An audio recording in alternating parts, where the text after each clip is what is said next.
What is up? We're live. We were a little late. We just had a few things going on back here. Just little technical difficulties, but we are here pre-race as I have Fox Sports 1 on the background, and you guys are not muted now, so if you had that chance to mess with me, now it is gone. So yeah, we're live. How's it going, world? Hello. So we got tons to talk about. We got two special guests today. We got CodyHGaming here, at least it looks like on my end. It could be completely different. And Moonhead here. And then we got Eric and Danny. So yeah, let's just get going. And really quick, everybody lick the like button. But first, let's talk about the first race that we had in the last week. Darlington. Eric, you want to start off about nothing really happened at Darlington, did it? Darlington, goodness gracious, that was a whole week ago. Man, it's been so long since we did one of these streams. It's been a whole freaking week. We've had 2 cup races, 2 Xfinity races, and a truck race since we last did one of these live streams. So that's pretty crazy. But yeah, last week's Darlington race, just to keep it short and sweet, it was exciting. It was a great show, and it featured an extremely not controversial, but dramatic finish, if you will. With Kyle Busch and Chase Elliott getting together. I'm sure we'll talk about that a little bit later in the show, everyone's thoughts on kind of that rivalry, because that kind of a new chapter in that rivalry was established last night in the truck race. So, but Darlington last week was a lot of fun. I can't remember who won. Oh, Denny won. That's right. Denny Hamlin won. That was a lot of, that was just a thing. That was Denny Hamlin winning a race. I really don't have much of a reaction to Darlington. It was better than the first Darlington race. Darlington looks better at night than it does during the day. So, I could appreciate that. It felt like a real Darlington race. And I also just want to say I don't understand all the hate for the drone cam and the drone operator. As lights are coming on around Jarrett, I guess he's having the greatest idea in the world right now. I'm ascending to heaven. I can see that. But I personally don't understand the hate that the drone cam is getting. The drone it's fine. Looks like he's having the drone guys looks like he's having the time of his life out there. So respect to the drone guy. He got a lot better these last few races, because the first one, though, I was actually getting sick looking at it. So, yeah, I enjoy his little his random stunts that kind of come when you least expect them. And the burnout cam at the end when he's like rotating around the cars, they're doing burnouts. I mean, that's the highlight of every race. No, We didn't get to see that much with Hamlin's win being rain shortened like that, but man, weather, y'all. See, oh crap, I'm muted. I have to admit, I thought that I like the drone cam around the car if they didn't whip it around as much, a lot more than having somebody run out and ruin every single picture. I'm so sick of seeing the reporters run out in the middle of the burnout, and it annoyed me. I have to admit, I noticed at one point. Oh, go ahead. I noticed at one point they were taking the drone and just literally flying completely around the center column that told the position. That part I felt was really unnecessary, and that part was like what something about made me sick at one point. Yeah, at first I admittedly was a big fan of the, a critic of the drone cam, but it's grown on me the last few weeks. They've got to use it strategically, though. The burnout cam was awesome.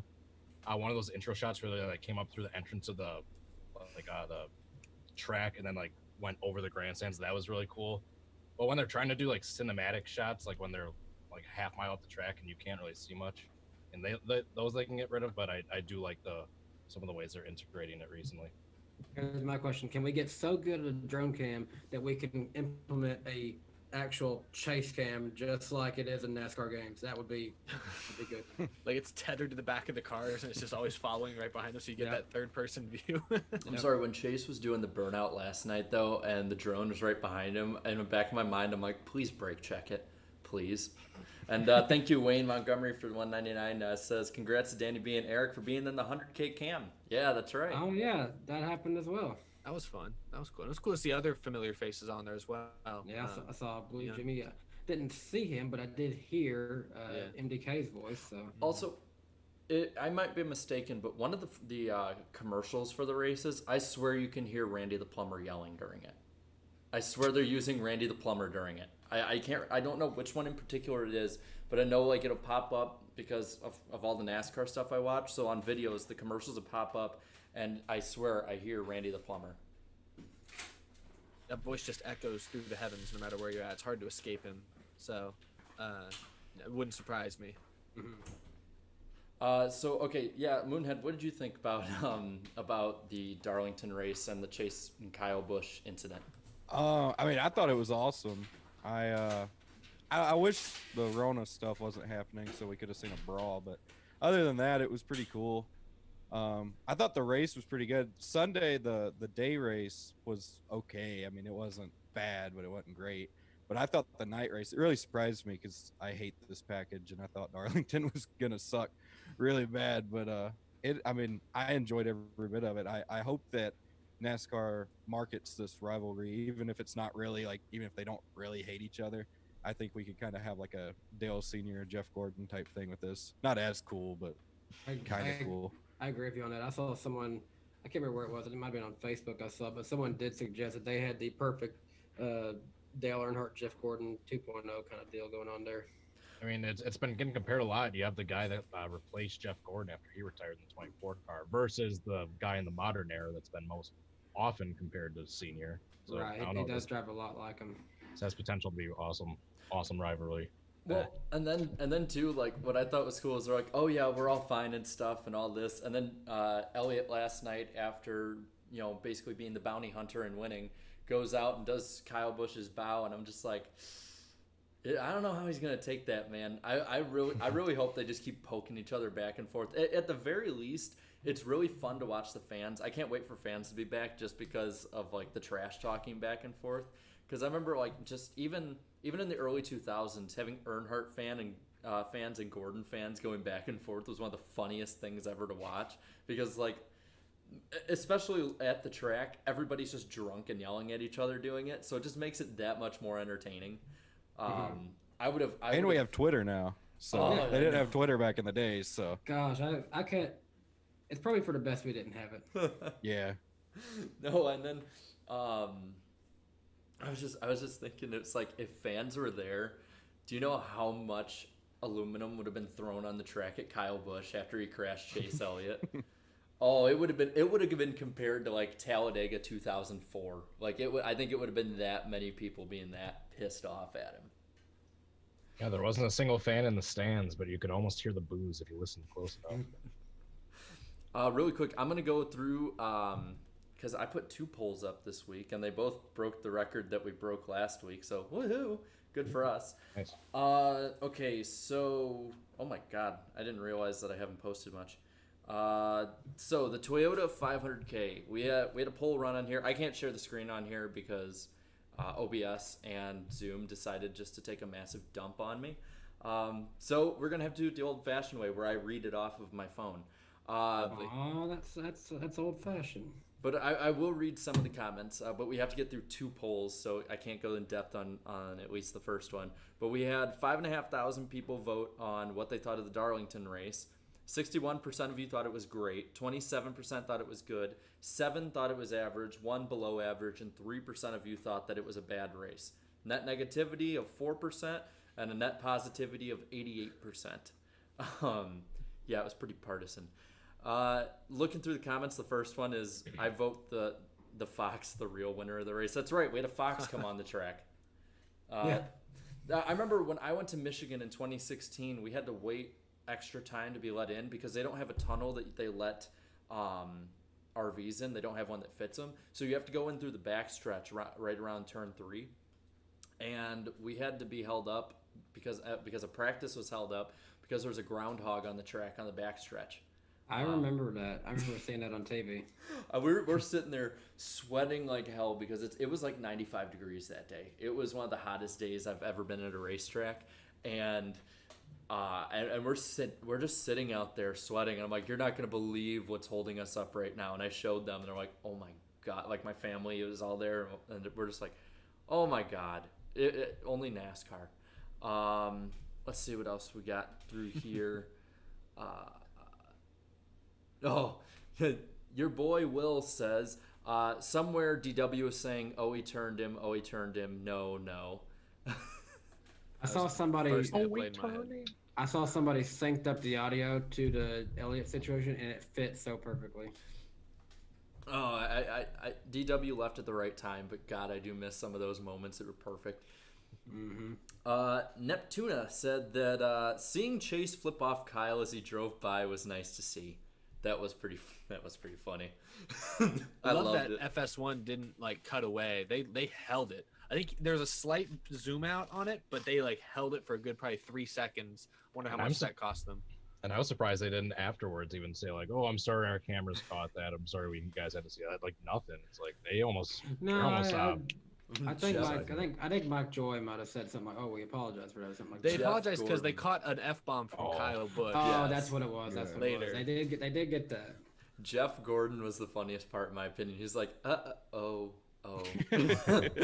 Jeff Gordon sounds so unsure of himself in the booth, and in that moment, you could just—I couldn't see him, but I can imagine how large his eyes were, looking left and right, trying to figure out what he was supposed to do next. That was an unprecedented. That was a new deal for him in the broadcast booth. He's sitting there like, how do I defend Elliott this time? Let's see. Ratings, baby. That's how you just have ratings. It's like well, technically, I kind of co-own him, so. And then I own that middle finger. NASCAR 48 fan put Kyle Busch made an oopsie. Let's see what the last comment on this one was, and then we'll get to the Coke 600. There's a lot of comments. There's 356 comments on this one. Jeez. Oh, wow. I'm sure there's a lot of There's just polarized folks in the chat there. There's tons of people just putting yeet. Oh, that's what happened. That's one way to cope with it. Andrew H21, we got to get the memes in there. He put half of the Wikipedia article explaining what rain is, which we need that right now. And one second. Let's see. Oh, the last comment from Landon Markham is, I'm so shocked that a NASCAR fan put this. Kyle Busch sucks. Shocking. And he was quick. He was quick on the trigger too. Dang. Oh yeah. And he got 2 likes and he got ratioed. But yes, thank you. That is the poll. Thank you very much. And I see in the chat right now, getting spam. David Land did nothing wrong. Before we go on to the racing and the Coke 600, let's talk about a little social media beef here. Moonhead, what did David Land? This is the podcast drama alert special. Yeah. I mean, I don't know. His trolling's cute. I mean, I'll give him that. Maybe one day he'll be a troll like me. But I don't know. I mean, I just like shit talking, and we had a good shit talking session. I don't know the guy. I don't really have any personal problems with him. I just didn't agree with what he said, and we kind of trolled each other. And I mean, I feel like I did a better job at it. I mean, I don't, obviously that guy in the chat doesn't think so, but I mean, I don't know. We just yeah, that was something. The only reason it matters because the race fucking blew. That was the only reason it mattered. Nobody would have cared if the race was good, but we were more exciting than the race. So he was upset because they did the little halftime thing for the troops, and yeah, it was probably I don't know what they called it. They said it was pandering or something. Maybe it was, but I'm not gonna get my shits in a twist over it. He did. He called me a gimp. I don't know what that means. I didn't want to say that on Twitter because I figured it'd make me look like a stupid NASCAR fan, which I am. But I looked it up, and even then I didn't know what a fucking gimp was. So I don't know. And then all I know is gimp is what I use to make thumbnails. That's yeah, me too. That's all I knew. And then some dude came at me and said my name was stupid, and his last name was Coatsworth. And I was like, oh, yeah, I'd be better too if my last name was Coatsworth. So then that turned into its own shitstorm. So I can't win, man. I can't win. I'm going to have people coming at me. I recall David, I think spending quite a bit of time on one of his videos a year ago when they first introduced the halftime thing, criticizing it. I was against him then, but I will say this time, the halftime deal was definitely less cool with nobody in the stands. Yeah. But yeah, I don't think it was a big deal. But yeah, we love a good Twitter beef when the racing gets boring. I was at the Coke 600 in 2018. When you're there in person, seeing all the patriotic stuff that they do before that race and during the race, it is kind of like chilling to see in person. When there's no one there, yeah, it is a little bit different. But they did play the taps. They played taps before the race, and hearing that played, and it was just dead silent, like absolutely nothing. Not even, there's no chance of a fan just having a little conversation while they're doing it. That was most chilling sight I think I've ever seen at a race. See, I was waiting for somebody though. I was just one person. I was waiting for one person to put like a meme on there of like crickets during it or something, just to like make a joke, and then them to get swarmed. I mean, that would have been fun. I don't know. It wasn't my first Twitter war. Won't be my last. Oh no, I enjoyed it. I enjoyed the hell out of it. I think Yeah. I think I put something on there like it's the Twitter battle I never knew I needed or something. Yeah. Yeah. At the end of the day, though, it is very patriotic, and this is a sport that loves the troops. I love the troops, so maybe it is for the best. Don't really change that, I guess. Yeah. I love me some America. Yeah. I'll- Well, America, all right? going into the rest of the Coke 600, what did you guys think? I don't know who wants to go first. I don't want to really talk first about this race. Who wants to talk about the Coke 600? Well, I do want to say before we move on completely from Darlington, I wanted to ask a little bit about kind of I did a video on it, so I thought it was an interesting conversation to have, is kind of the future of midweek races, because that was the first Wednesday night race of the season and the first Wednesday night race in a long time. So I just kind of want to get the panel's view.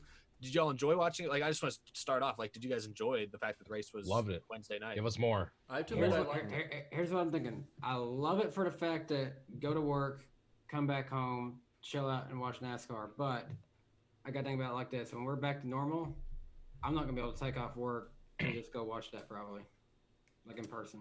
Yeah, I mean, the concern is obviously like, people. I mean, average person works like 9 to 5, but that's obviously not standard across the board, and there's time zone differences and stuff like that. So I think that is the issue. And I noticed, with the ratings being, they got roughly 2 million viewers for that race, which is a little low for a NASCAR Cup Series race, even on FS1, even on cable. It's a little low, on the low end.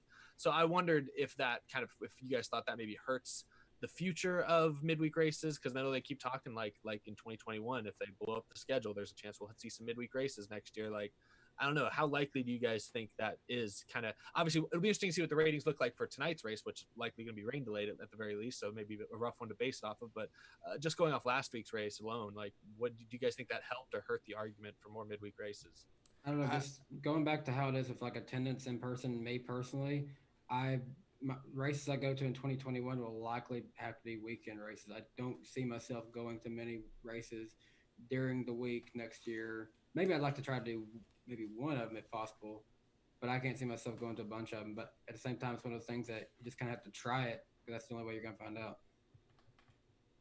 Yeah, I don't know if the tracks will really get behind it, because they're not going to be making the kind of money they would obviously with a weekday race. So I feel like for it to work and for the tracks to be happy with doing it, it'd have to be a deal kind of like what we're doing now, where there's a race midweek and then another race at the same track that weekend, just so they feel like they're getting so they could get more campers. Because if they had a race on Wednesday and then Thursday, Friday, Saturday, and Sunday, they could jam in events and all that stuff, and even trucks and Xfinity, it would be a good deal for them. But it wouldn't really be a good deal for them just to be a stepping stone in between two tracks. Good point. Yeah, and because I actually really enjoyed it, and I didn't think I would. I remember, I think it first came up last year, and we were talking about it on here.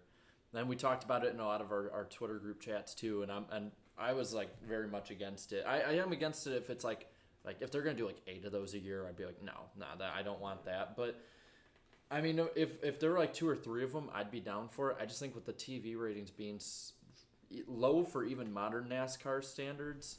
Like, I think, what was it, 2 million viewers, Eric, or just over? It was a little over 2 million. Yeah, it was like 2.08.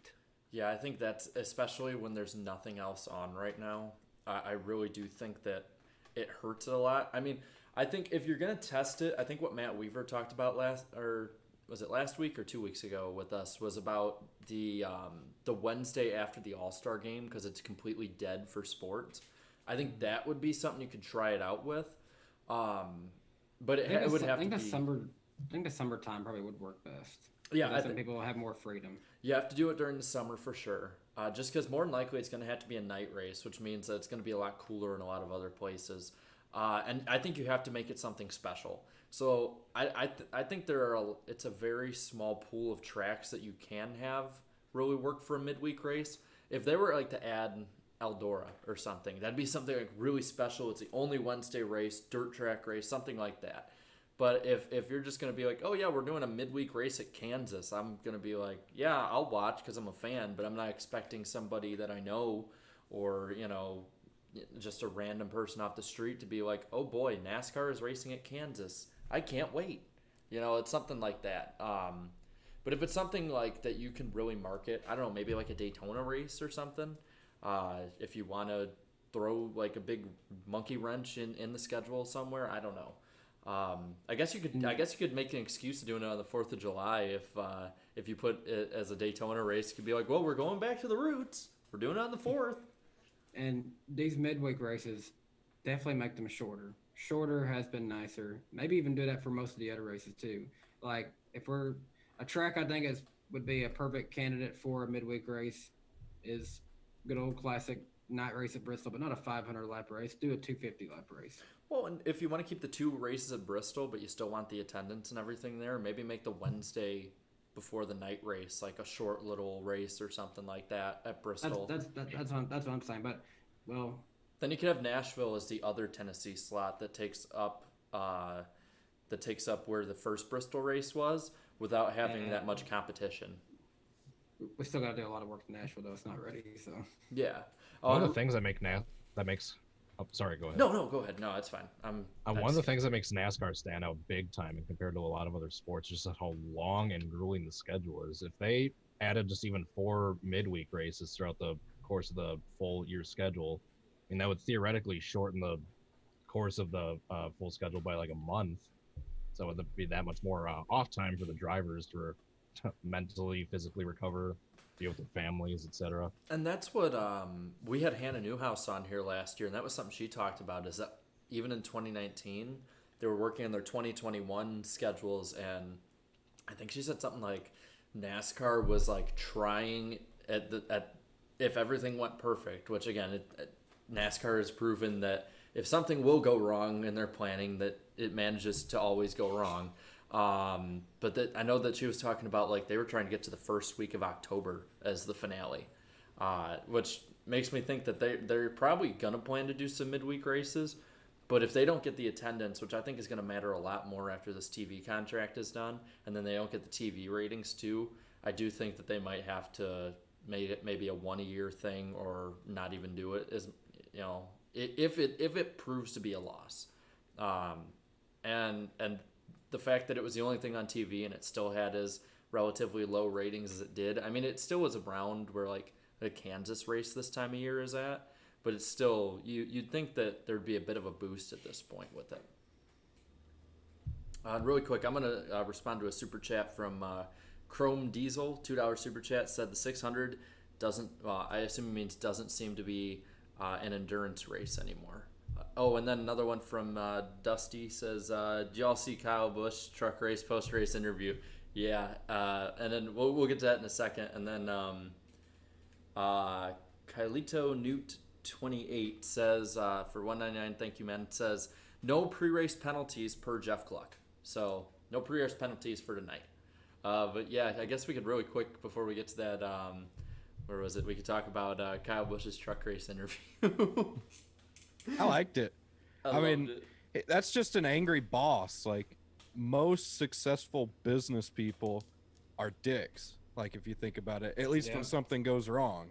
And he wouldn't have a race-winning organization if he wasn't an asshole when stuff went wrong. You know what I mean? Mm-hmm. I'm sure he's a nice guy, and I'm sure he treats his employees right. But if you have stuff breaking before the start of the race when you haven't been racing for 6 months, like, I don't blame him for being mad. That is laziness in the fab shop. Yeah, especially when he still finished second with it. Like, he was gonna win if whatever went wrong didn't go wrong. Yeah. I was actually amazed last night watching him because it's like they'd said all that stuff, and I think at one point in one of the runs he went from 33rd to 14th in like 9 laps, and he was having a flat tire at the same time, and I'm just like, Jesus, like, this dude, everything goes right. This dude's just gonna go and probably lap the field by the end of it, because Chastain ran himself into the fence during the race, and I thought he had the fastest truck for the start, but then it's just his aggression is always like his Achilles heel with it. Chase Elliott was also really fast too, and he obviously won the race. But I have to admit, it was pretty entertaining to watch. And then with Elliott doing the bow afterwards, I'm like, oh, that's just fanning the flames. Like, I love it.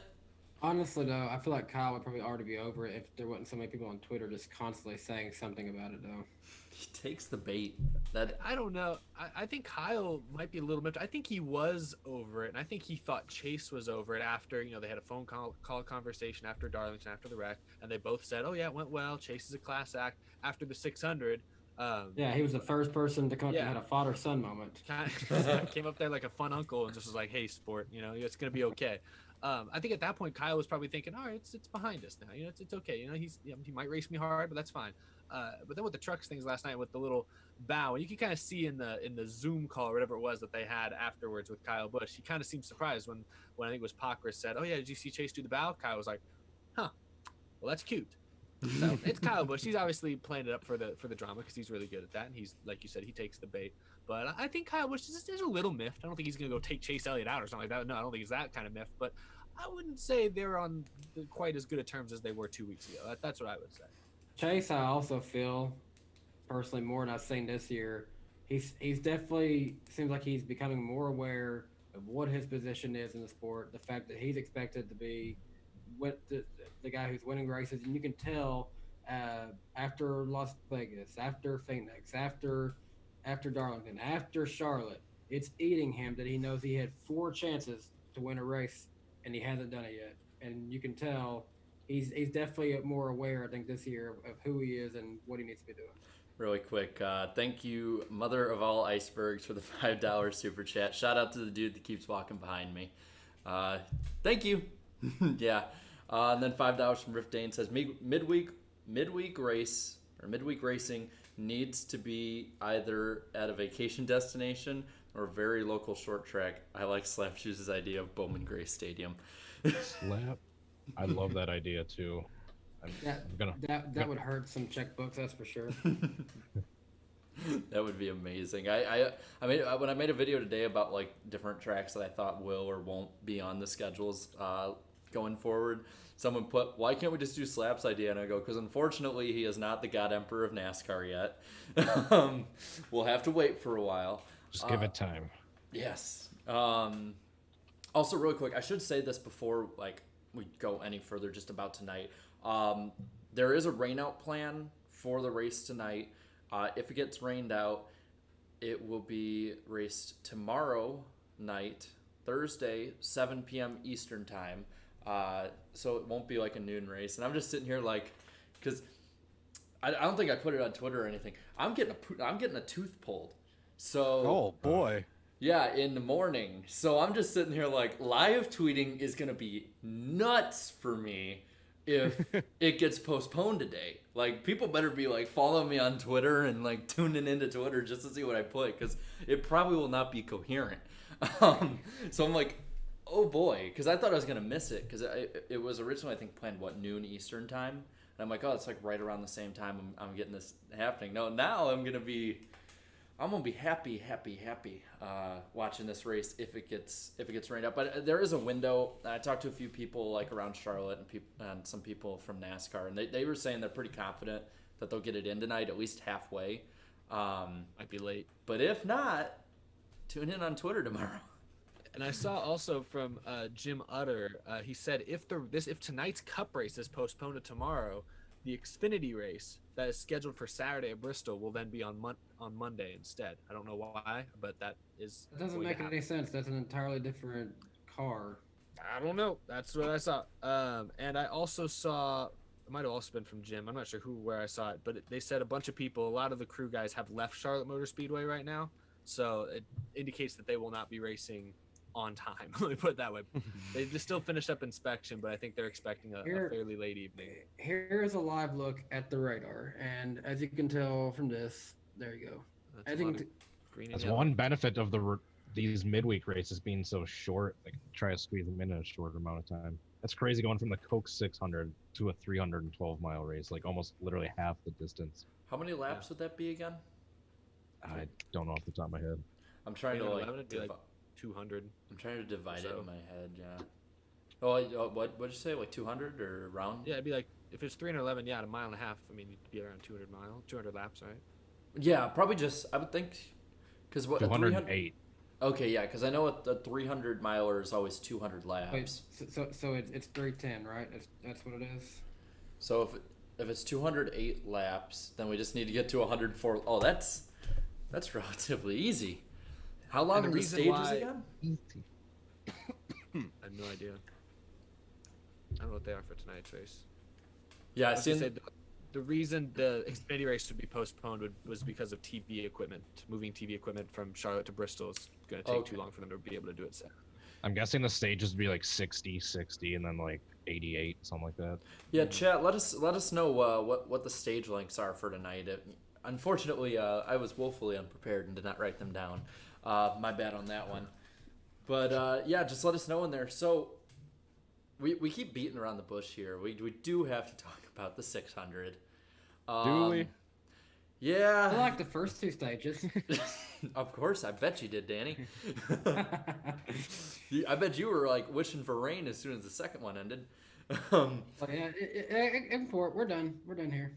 Yeah, it wasn't great. I'm just 55? glad racing's back. That's all I'll say about it. So, yeah, the chat's putting Exactly. here- I don't want to complain too much because I literally said before we came back I would have gave anything to watch Kyle Busch dominate an Xfinity race. That's about as close as I can get to that. So There. Okay, we do have to avoid it one more time. The chat is putting 55, 60, 93 are the stage lengths. Oh, I was close. So we don't even have to make it all the way through the second stage to make it an official race tonight. But yes, yeah. I think I put it on Twitter. I saw some people were like really extreme with it. They're like, "You can't complain at all. We at least have it." And it's like, oh, it's not complaining. It's criticism. Like, it wasn't a great race by any means. I think I gave it like a 3 out of 10. Like, I thought it was the worst race of the year. But I mean, we're due. Like, what's this? The 7th race of the year. So we had 6 really good races, or at least at the very worst, an average race in there. So, you know, we were bound to have one. You know, I think that tonight with it being shorter, I do think that that's going to have the intensity ramp up. I've noticed every time they shorten a race or it's rain on the way, the racing gets a lot more intense. There's a lot more passing, a lot more aggression. I mean, you even notice the last 20 or so laps of the 600 weren't bad by any means. They were actually pretty good if you look through the pack and stuff, because people were just getting a lot more aggressive and wanting to get more spots. You look in the past at And races. those late race restarts with Mhm. people start on old tires and new tires just right in the middle of the pack. Those are some crazy restarts at the end there. Yeah, and like I remember even looking back, like when Pocono went from a 500-mile race to a 400-mile race, those first 2 races there were like really intense because a lot of the people hadn't raced that short of a race there. There was more passing like than normal Pocono races, and I think it's benefited long term since then. So if it's basically a race to lap 104, I wouldn't be surprised if there was a lot of daring moves and a lot of, you know, lack of a better way of saying it, a lot of stupid moves out there today, just of people trying to get as much as they can on those restarts. I think we'd see more of what we got in the truck race rather than what we got in the Cup race on Sunday, if you're asking me.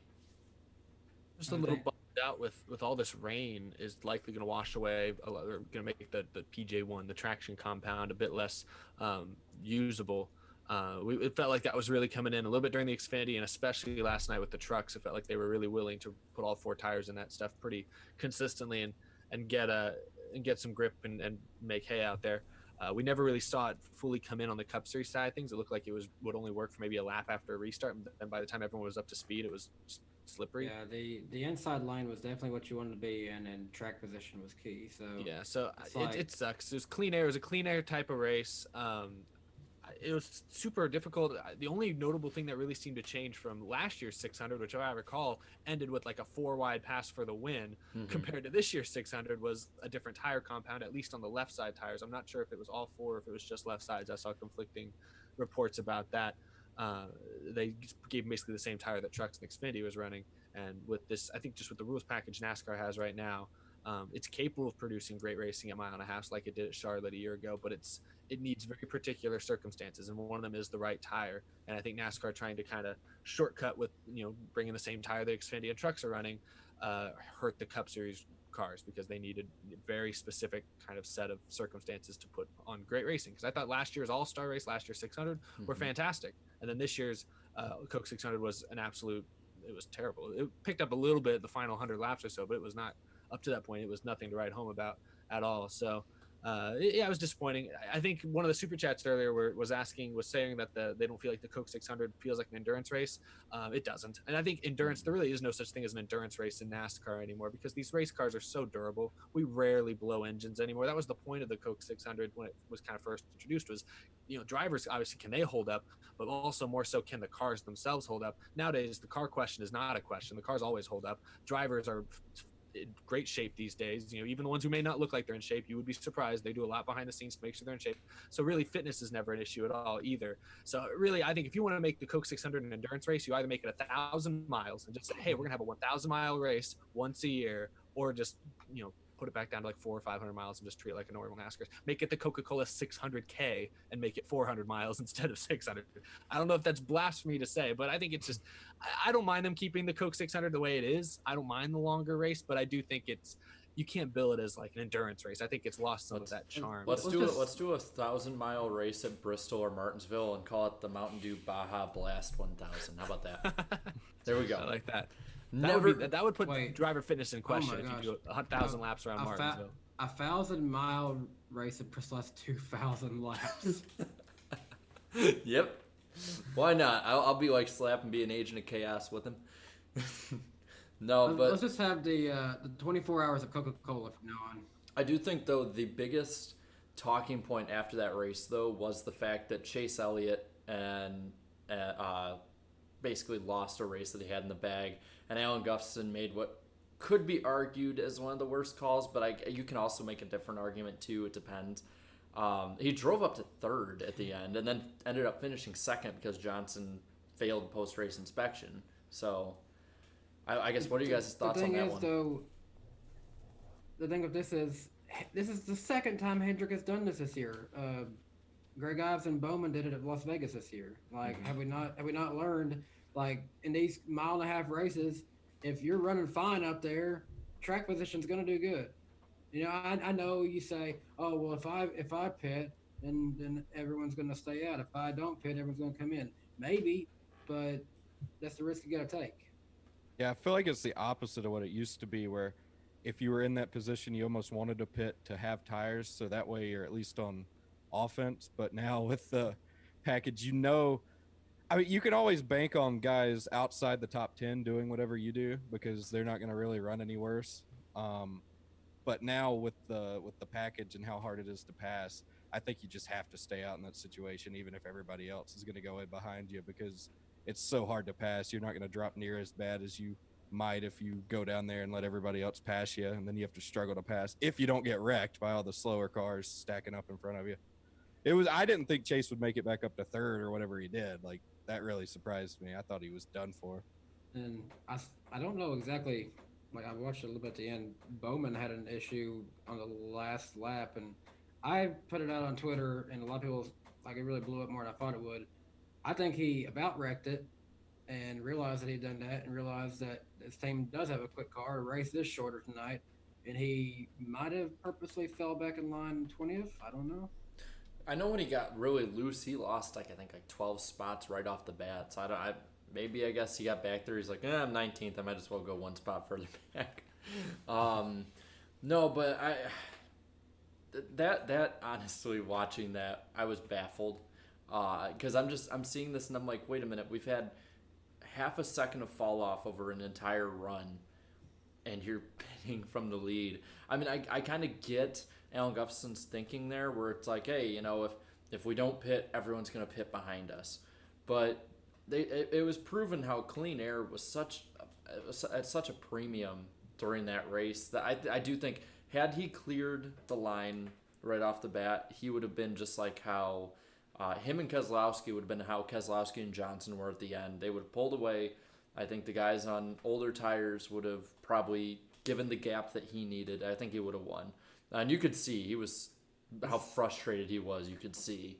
It's like And for it just for just 2 laps they should have done it because I think earlier in the night Bowman won stage 1 after only getting 2 tires of like what 57 laps to go or something like that. It was a long time he had to be out there.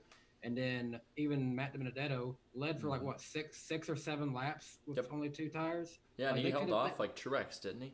Yeah, they could have done it. Let's not forget it was Bowman, Chase's and Johnson's teammate that gave Keselowski that huge push in that final restart that ultimately got him the win. Yeah. So that was kind of That had to be an Hendrick awkward, on Hendrick violence right there. There had to be an awkward conversation after the race, like because he obviously has to. He's not going to just lay back and give his teammate the win, but it's like it's gonna be one of those like, do you really have to give him that good of a push to start? I feel like there would have been this like tense conversation. Elliott, Johnson, Bowman, all just staring at each other, and meanwhile Byron walks up and they're like all looking at him, and you started all this. It was all your fault. Chad Knaus is gonna have to like be his buffer room to make sure he doesn't get beat up by the other ones in there. But the other news that came out of this was that they announced how many people watched the race, and this one actually really surprised me, even with the rain delays and stuff and problems. They got a 2.4 rating, which meant that just under 4 million had watched. That's down from a 2.6 last year with 4.25 million that watched. I guess it was really late though. For the casual fan, I don't know if they're wanting to stay up that late on a Sunday night.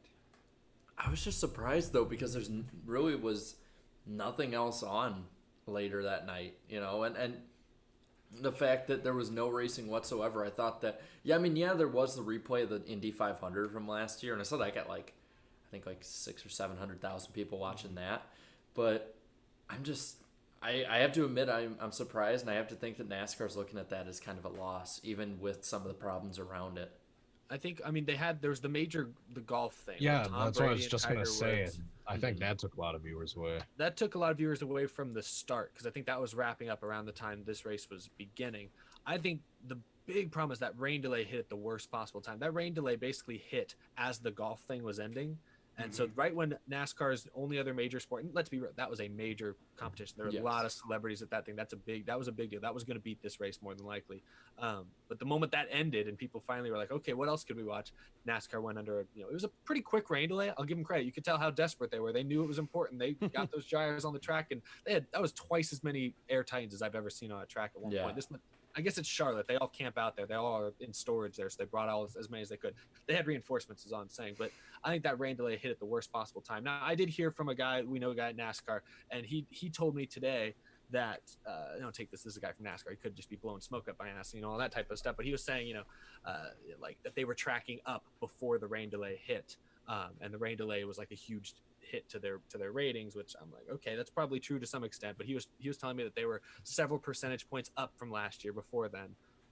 I don't know whether or not to believe him or not. This is coming from NASCAR, so take it with a grain of salt. But that was what I was told, and so fair enough. I'll bet the golf and I'll bet the rain delay hurt them significantly, and the fact that the race ended late at night probably hurt their East Coast viewership, which is obviously most important. Most people live on the East Coast, so. I at first I reacted to, dang, that's a pretty big L. But given the extenuating circumstances, I'll just stay neutral on it. I'm very neutral. I don't think it was bad, but I don't think it definitely wasn't good. I'm glad it wasn't like half of last year's, but because it was, I'm looking at it was about 300,000 less. It's really disappointing though, just with the circumstances and that there's nothing else on. But I guess. Another comparison we can do now is compare what would this weekend have been last year? Kansas. I guess we can compare that to Bristol or the Bristol race from. I don't know. We can see. Hopefully this Sunday it doesn't rain in Bristol. Knock on wood, and every other lucky thing. If it's anything like it is in Middle Tennessee, the weather's looking pretty good this weekend. So hopefully it'll be good. As far as the ratings go, I just think there's too many weird factors this year to really analyze the ratings too much between the pandemic, like all the other Memorial Day races canceled, that golf thing going on, the rain delay. It's just such an unusual weekend. We can't really look at the ratings too much for this one particular race and think anything good or bad about them, in my opinion. It's just been a weird year overall. Obviously with the pandemic and stuff, but even before that it was weird. with like all the attention that the sport was getting before the season, during the season, then being the first one back. I gotta say, like 5 or 10 years from now, it's gonna be like really odd looking back at 2020, just being like, oh yeah, that happened. Let's see what else I guess we can look at the Coke 600 poll really quick and see what people thought about that one. I think that one actually broke the other record we had on it. So good job, everybody. Let's see. I'm just trying to pull it up right now. Oh, here it is. Okay, so yeah, we had 5.6 thousand people vote on this one. So even more. Thank you. 16% of you thought this race was great. Yeah. 44% of you thought it was good. 22% of you thought it was average. 11% of you thought it was below average. And 8% of you thought that this race was bad.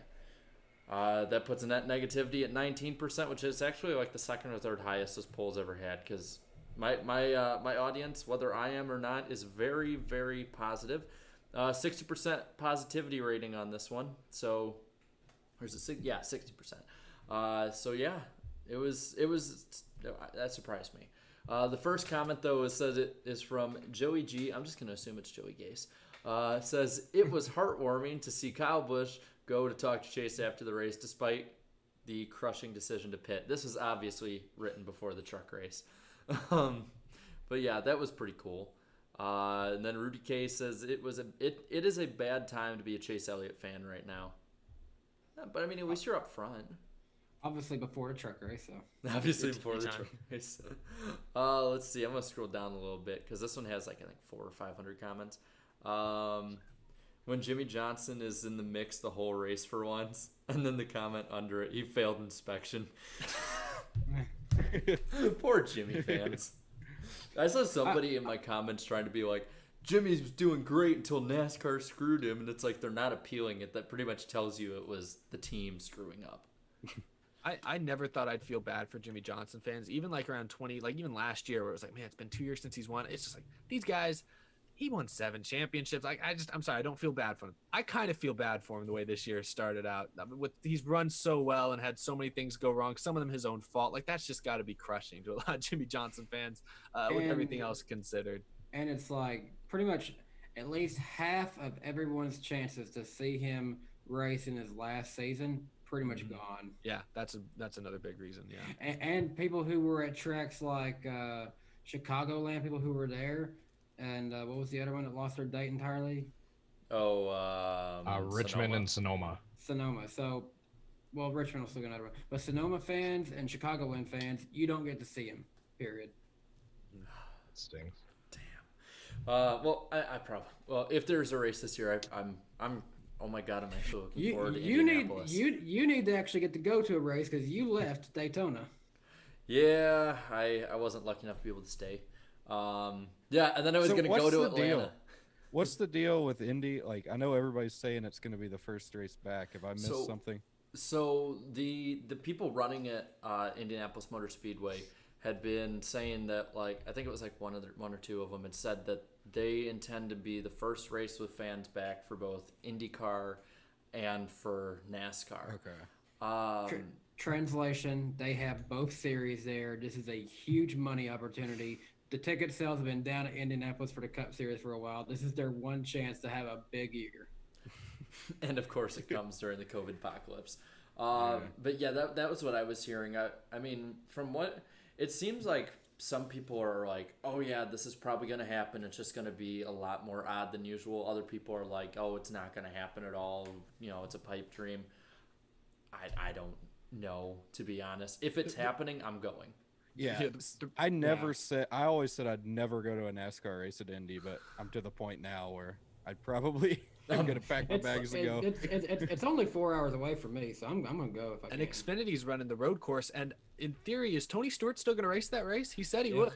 I think. Yeah, hopefully. Yeah. And as far as I know, we'll be doing Homestead before you know it. Is Dale Jr. still doing that one? Well, Yes, there's 2 is. Homestead races, so is he only doing 1 or 2 of them? He's doing one of them. I can't remember which one. He said which one, but I forget which one it was. So sorry. I think it was the second one. I think it was the one on a Tuesday. Is there one on a Tuesday? No, just do them both. No, I don't remember. Never mind. There's one on Saturday and one on Sunday. I don't remember which one he said. No, but the other reason to be optimistic about Indianapolis is there were photos going around a couple of weeks back of them installing signage around the speedway that basically said like, hey, maintain social distancing, wear a mask, all this stuff. They wouldn't be installing signs unless they intended on crowds being there sometime soon. So yeah, I think the track is pushing for something big. I want to make a note of this. NASCAR, I know, is preparing for this. Claudia sent me a picture of this, a screenshot from the shop. They're now selling actually NASCAR branded 3 packs of face masks. So they're definitely preparing for fans to have NASCAR face masks. Yeah, from people I've talked to around the sport, and thank you, Dorky Nerd, for the 99 cents. That's pretty awesome. But from what I was told, if they're gonna have people there, it's gonna be a very odd experience because they're gonna be very strict with fans. Which, me living in Illinois, I'm pretty much know like what to expect. They're like Illinois is one of the most strict states, so like here you have to remain 6 feet apart in stores or in lines, always wearing a mask inside places, all that good jazz.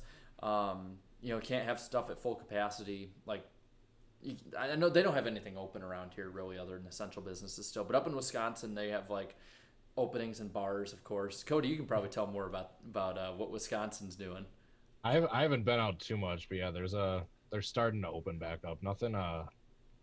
I can't get into the specifics since I don't know, but yeah, like, I mean, you can go down to McDonald's and get some drive-through takeout if you want to. I mean, I think most states are doing that now. I think bars are open too, if I'm not mistaken. I think I've heard that, but I personally haven't been out yet. And it'll be a couple months. You're in Wisconsin and you haven't went out to drink in a bar? What is wrong with you? hey, the liquor stores are open because those are apparently considered essential up here. That is the most Wisconsin thing I've ever heard. It is the most Wisconsin thing I've ever. Well, I mean, Wisconsin has to be great. The Illinois governor even is going up there. Speaking of Wisconsin things opening up, I saw some articles and I went on Road America's website, so it sounds true. Apparently, August 6th through the 8th weekend is confirmed for Xfinity and Stadium Super Trucks. So nice. Guess who's camping there? Open invite.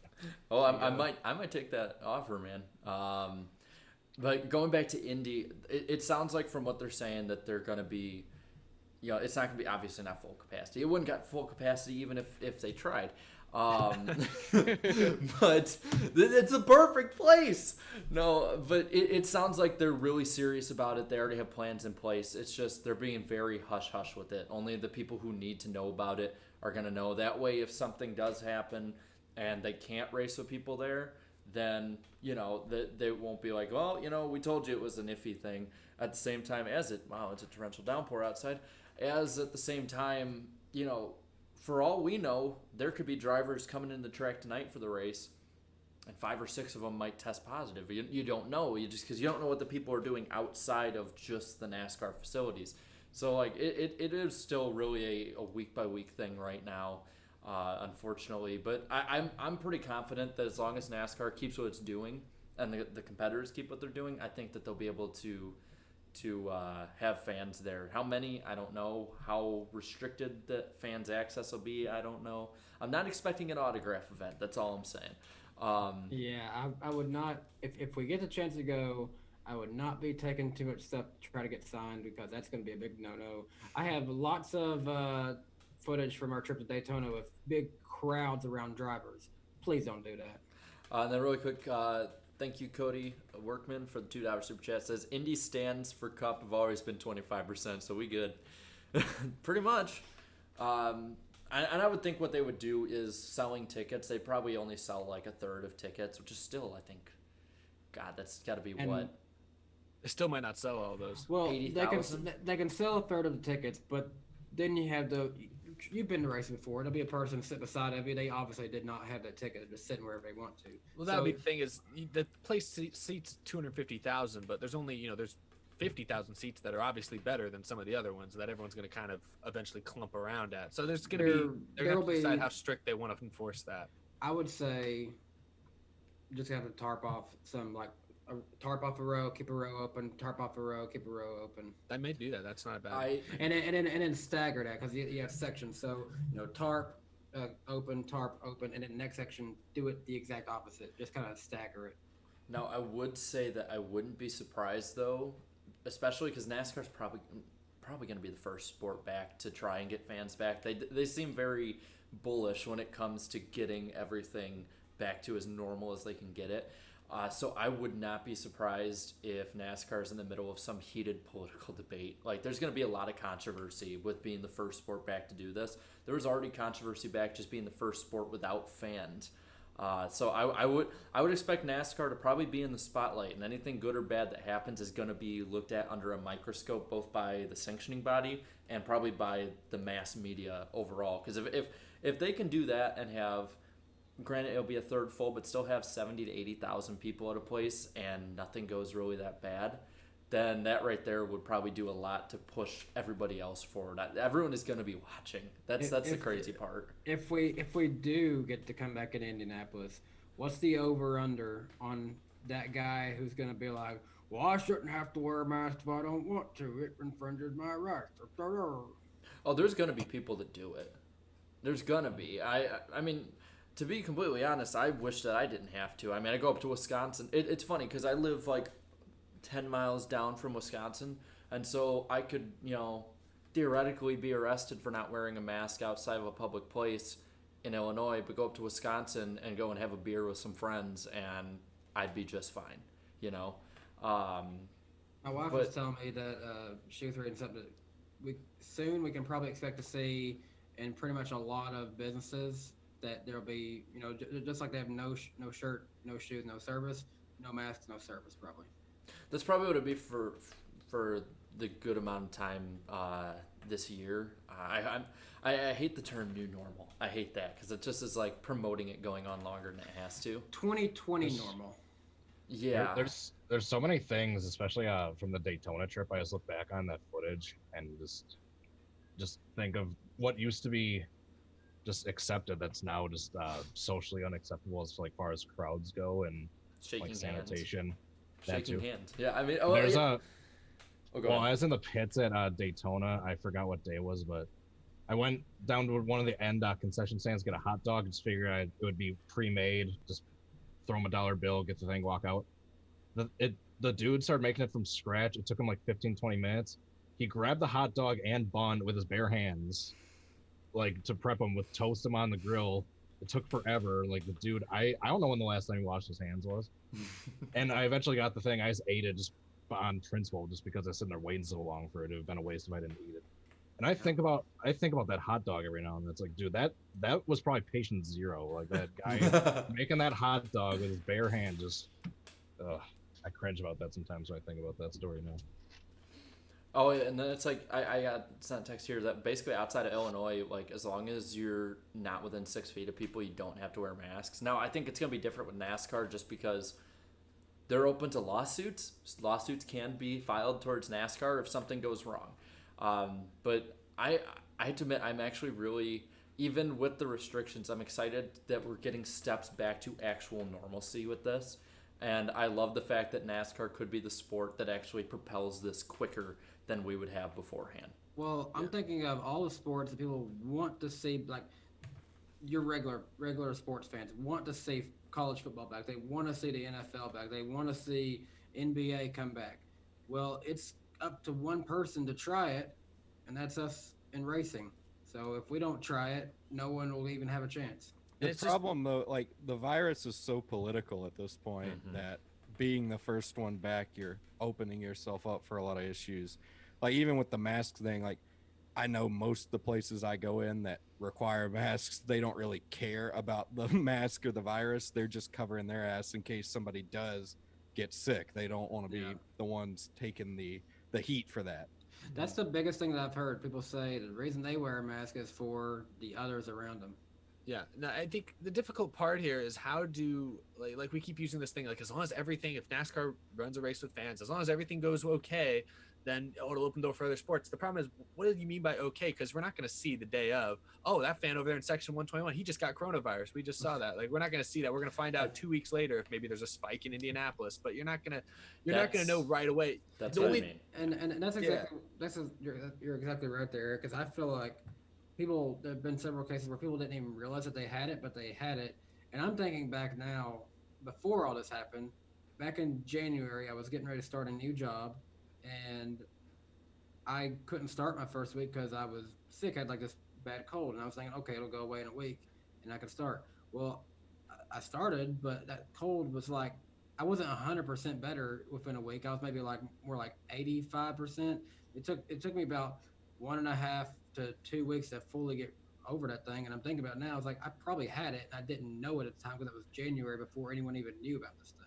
Well, yeah, and some people in the chat were mentioning Ace Speedway in North Carolina made national headlines because they showed packed grandstands this weekend with nobody wearing masks, and That was everyone. a lot. That was And a some lot. people are pointing to that, saying, most people I think are, in my opinion, saying, yeah, that's probably not the most responsible thing in the world. Do I think it's likely that they all just got infected? No, probably not.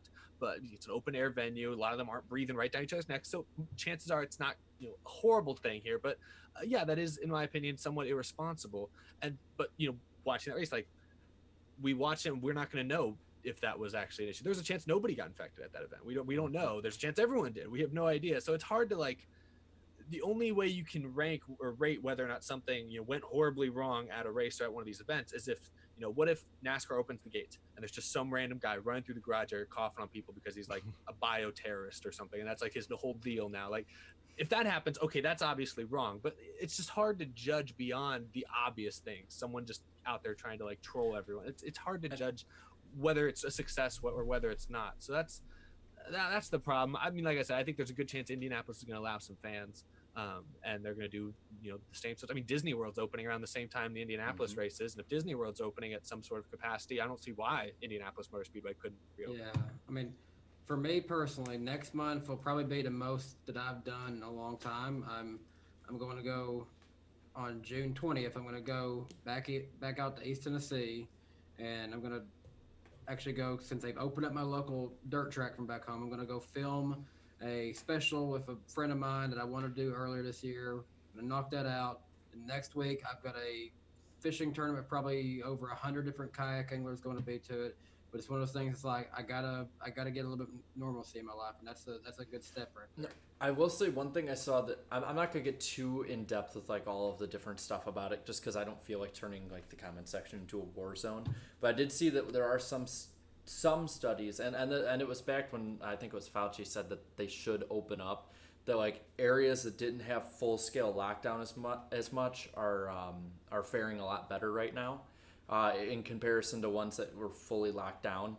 And I mean, you can even see that between Wisconsin and Illinois right now. I'm just looking at the states back and forth. So, I mean, that might be one where NASCAR can look at some of them hey, if it's still going down the way it was beforehand, maybe this is good to go. I think you're not going to know until probably a month or two after whether it's a complete success or not. I think first off, you have to know is if you don't have a bunch of hecklers and terrible people around there that want to cough on people and just be jerks, you get that under control and you get as many people as possible to follow the rules, and you don't have any giant complaints that make headlines. First level, good to go. Then I think afterwards, if there's no spike around Indy or any other place that might be heavily attributed to NASCAR fans being there, I think then that right there is the next one. After that, I think then you can start looking at more tracks later on. I know a lot of people are looking very negative at it, but I do think by the end of the year we're going to see more. If you're looking at the last 10 races, I think that more than half of those you'll see with some fans in capacity there. I'm actually surprisingly confident about it right now, just because of how it seems to be speeding up with less and less cases in certain areas and stuff. And I think that, maybe it's a pipe dream, but I think that we're going to be seeing a lot better and a lot more close to normal. And I think I'm hoping by 2021 we'll be back completely to normal with it. Because I want to go to Daytona. Yeah. I mean, if you go to a NASCAR race, you don't go there to be healthy. I mean, you're probably catching something, you know what I mean? So it's the Rona's probably not near as bad as half the shit I've caught in Martinsville before. So, I mean, Oh, gosh. I'm just being honest. Oh, that is if anyone doesn't have anything else to say, that's probably the best way to bookend that whole conversation. I guess we can go really quick into the lightning round before we have some of the last couple stories before we do picks, if everyone's good with that. Ooh. All right, well, that's a very short lightning round. There's only 3 things. Allmendinger is back with colleague racing in the number 16 Xfinity car for Bristol. Let's hope it's legal this time. Because he probably has a good chance of winning. According to Adam Stern, Yellowwood will be the sponsor for the fall Talladega race, and I cannot think of a more perfect name to call a Talladega race than the Yellowwood 500. And then we have a few stars on here today who were on Fox the other day for 100,000 cameras cameos. Who would that be on here? And can you please talk about it a little bit? Yeah. I guess we can talk about this more now, Eric. We kind of had to both kind of keep it a little bit of a secret for a little bit. Well, I got an email, and Danny, I believe you got a similar email a week or so earlier, and they were just saying, hey, we're doing 100,000 cameras for Darlington and first race back. And we want to see a bunch of people. We're gonna have fans submit videos, but we want you to send videos as well. And I didn't really talk about it because I was nervous. Like, what if they hate the stuff I submit and they don't show me at all? I was so nervous too. I did send a whole lot more than was actually used. So yeah, I sent a little bit more than what they used, but it was cool. It's cool to see myself, on TV. I was flattered that they started off by showing, I think it was Natalie Decker, and she has her little bit. Then it cuts to me, and I have my little bit, and then they cut to Ryan Blaney. I'm like, dang, they sandwiched me between Decker and Blaney. That felt pretty good. It was also cool. They threw in a bit where they made it look like the video I submitted was on my YouTube page. So they made it look like it was like a YouTube screen. I like that. I did not submit that. They went out of their way to do that at Fox. So thank you. I wanted to give them a little shout out to whoever at FS1 decided to plug my channel unprovoked. I did not ask them to do that. I appreciate that. But Danny, I was impressed. You were on there more than you were on there a lot, man. You were the star of the show. It's like a mini documentary. I basically did it like I would my usual vlog, so got plenty of content for it, I guess.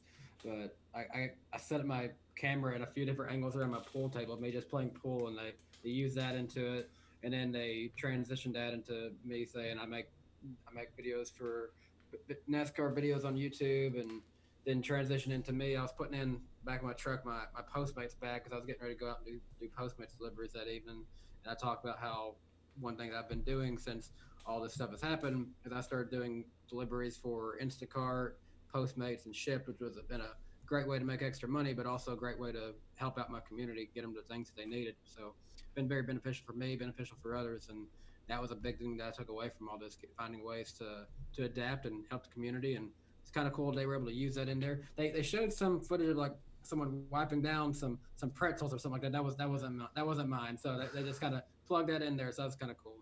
But yeah, enjoyed that, and then switched over to Joe Logano, and then a little bit later they used. I had a clip where I was talking about how it looks like Chevy and Hendrick are doing good, and then there was a part in that where I was trying to think about what I was going to say next. I didn't know what to say. I just sitting there blank. Well, they tied that in with Byron wrecking, and then they made it perfect. I really enjoyed it. That's funny. I thought you planned that specifically. That's funny. No, they just edited it perfectly. That's hilarious. Well, yeah, I thought that was really awesome because I didn't get to watch it until later, and so I'm like, oh my god, they were on it a lot. Danny was like on it a ton. And Randy the plumber to start with. Oh, yeah, I can't cuss because of my cussing abstinence, but yeah, I love Randy the plumber, man. Well, they weren't gonna let him cuss in that anyway, so. I know, but yeah, they made him PG it up a little bit. I saw they censored his hat. Yeah, what did it say on it? Was it just maybe like a brand or something they didn't want to show? It says, "Oh, you know what? I can't cuss because of my cussing abstinence." Is it really? I was surprised. Like I grabbed the most neutral shirt I think I could have got to film my stuff for the day before the race that they wanted me to. So I had this Under Armour shirt. It was like so gray, like almost like it's dark entirely, so you can't really see the logo. I was like, I don't want to have to be trying to blur out logos or anything like that. I see Eric. I'm sorry, I can't pronounce your name, but we have another Eric in the chat. It says YouTube busts cussing. Not really. No, but that was. Oh, you weren't here at the beginning of this series, were you? Yeah, yeah. We'll avoid that. But that was a lightning round. But yeah, so we have 2 stars on here that are TV stars. So awesome job, guys. Well, thank you. All right, so we have a couple more stories before we get to the picks for tonight because we're picking for both the Coke 600 and the Bristol race, so that's gonna be pretty fun. Coke 312. Oh yeah, Coke. The Charlotte 312. Let's call it the Diet Coke. Let's call it the Diet Coke. Diet Coke. I'm going with it. Diet Coke. We're calling it that. So we got a picture of the Diet Coke and the Bristol race. But first, let's talk about Charlotte a little more here. Bob Pockris reported this, and it was relatively wasn't heard much. Relatively, the All-Star race is going to be held this year for sure, and it's going to be a midweek race. So I guess what are you guys' thoughts of that? It's going to be at Charlotte. They aren't. I don't think they're changing that. But what do you guys think of that? Because I didn't hear about it until I was like skimming through Reddit today. Cut down the spoiler, and I'd like to see what happens. Yeah. I'm kind of just like not excited for it. I don't know. Yeah. I mean, I think it's time to move it, or at the very least, do it on like the Roval or something. Roval at night or whatever they got to do. Because the Oval, we got. I mean, I guess they took one race away, so we only have one a year on a regular year. But still, it's just not with this package. It's not cool. Even when they go full send, it's not what it used to be. Yeah, the All-Star race historically has been like an experimental race of sorts to try out like new things for the future. Hell, let's do what the fans have been asking. Raise the ride height, cut the spoiler, increase the horsepower. Boom. Let's get to it. I kind of wish that we could do some kind of like random draw for what track gets the All-Star race each year. Yeah, or even if you did it like way in advance too, that'd be something pretty cool. Oh, oh wait, no, never mind. That's a truck race. I was like, I have FS1 on here, and Kyle Busch is out there in no rain, and I'm like, oh, that's last night. Crap. Man, I got all excited for nothing. I should have known the Gander Outdoor logo on it, but yeah, I am kind of curious if they're gonna try any kind of testing for it. If they're gonna test anything else that they might implement the rest of the year or next year, seeing how I think they're still doing the Gen 6 next year. But I have to admit, if they're not doing anything, I might be. My excitement will go down. I want them to try something because I noticed that's what they did. I think it was 2018 they did that for the 2019 package, and in 2019 they tried stuff for this year, and so I hope they do something. That's sort of my verdict on it. I mean, even this year earlier for the ISM race, they just for the one race they listened to the fans. They made the spoiler way shorter, and the race turned out to be great. It was super fantastic racing. They need to try experimenting, having different packages for different types of tracks more. Because, I mean, road courses, short tracks, intermediate, super speedways, none of them race the same. So, in my opinion, you can't necessarily have the same setup or package for every single one of the types of racing. And that's really what I heard NASCAR would want to do. Is just the team owners wanted one setup. And I mean this in the best possible way towards the team owners, but NASCAR needs to not listen to every single thing they ask for, if possible, if it means that the racing is going to be better. Like the short track package last year, that was basically the same one. It just, the package didn't work on the short tracks last year. Now that what they have this year is basically what NASCAR wanted to do last year with the short tracks. And obviously the fans and NASCAR was right all along, as we saw how good Phoenix was. So I that's what I said. I hope they do something like that. You know, if they're gonna have this car another year and push the next gen car back, you might as well try and do something where you just go all out with everything. You're not gonna have these cars a year and a half from now anyway, so you might as well go all out, and who cares if they get junked doing it. And then let's see, another little tidbit here having to do with Charlotte is Brad Keselowski, who I must be behind because he's on my screen right now. Won the race in the Miller Lite Ford, as our buddy Ed Soundhead would absolutely love because he broke the curse. But it might be Miller Lite's last race. So I want to ask you guys, do you think this is Miller Lite's last race, and did they end it out as perfectly as they could have? Yes. They certainly got their money's worth. I hope it isn't their last race, but if it is, Hello. Crap, they're coming for you, Cody. If it was their last race. I guess they're not very happy about Miller Lite going, I guess. Well, it's a hell of a way to go out if it ends up being their last race. Get a win with your last race under sponsorship. So out of all of the beer sponsors in the Cup Series, we've kind of slowly seen them all trickle away, and now it looks like Anheuser-Busch, they are the winners. Yeah, I don't like beer, but NASCAR and beer kind of go hand in hand, and it'll be weird not seeing beer cars out there all the time. So I don't want to see Miller Lite go, but I don't see how they go from just one race this year and then suddenly just come back. Maybe they leave for a little bit and come back later, but I think it's a good way to go out. I think Miller's just getting out of the sponsorship game in sports in general are starting to trickle out because starting in a couple of years, Miller Park will be known as American Family Insurance Stadium. That really rolls off the tongue. I'm calling it Wrigley North. I didn't know they're changing it. That's crazy. Well, No. let me ask you guys this, because I don't drink much, and I don't think most of us do either, for that matter. But when you do, are you that likely to go grab a Miller Lite, or would you probably grab something else? 'Cause I'm probably not going to grab a something else. Miller. I'm not grabbing any of the ones that basically have dropped out. I'll just say that. Well, it's interesting because Miller also owns Coors, and Coors dropped out a year or two ago from being the pole That's true. award. And Miller was also, if I'm not mistaken, bought out by Anheuser-Busch a few years ago, right around the same time that Budweiser dropped out. So it's like, I can kind of see why, because I mean, before Anheuser-Busch was using just the Budweiser car. So they had one car out there usually, maybe another car out there at different points, but now they're going down to one car like before, but it's because they sort of bought up the market a bit. Because that's the thing I had heard of. I think my grandpa told me that, like, that he saw on like one of the news shows that Anheuser-Busch had bought up Miller Lite, so like Miller Lite and Budweiser remain in the same place now. I'd have to double check that. I don't know that that's true, but it could be. I'd be shocked because from what I know, those are like the big two. That'd be like Google buying Apple. But still, either way, even if that is or isn't true, I think just that you've seen them starting to trickle out the last couple of years. I think Miller Lite's time in NASCAR was sort of numbered the moment they switched from their paint scheme, from the traditional blue deuce to the all white scheme. I think the moment they did that, it just lost its flair. The Rusty Wallace Miller Lite cars are, to me, as iconic as the Jeff Gordon Flames or the Kyle Busch M&Ms. You know, it's not quite to the level of like the Rainbow car or Dale Earnhardt's, Good Wrench car. It's not quite to that level, but it's in that second tier.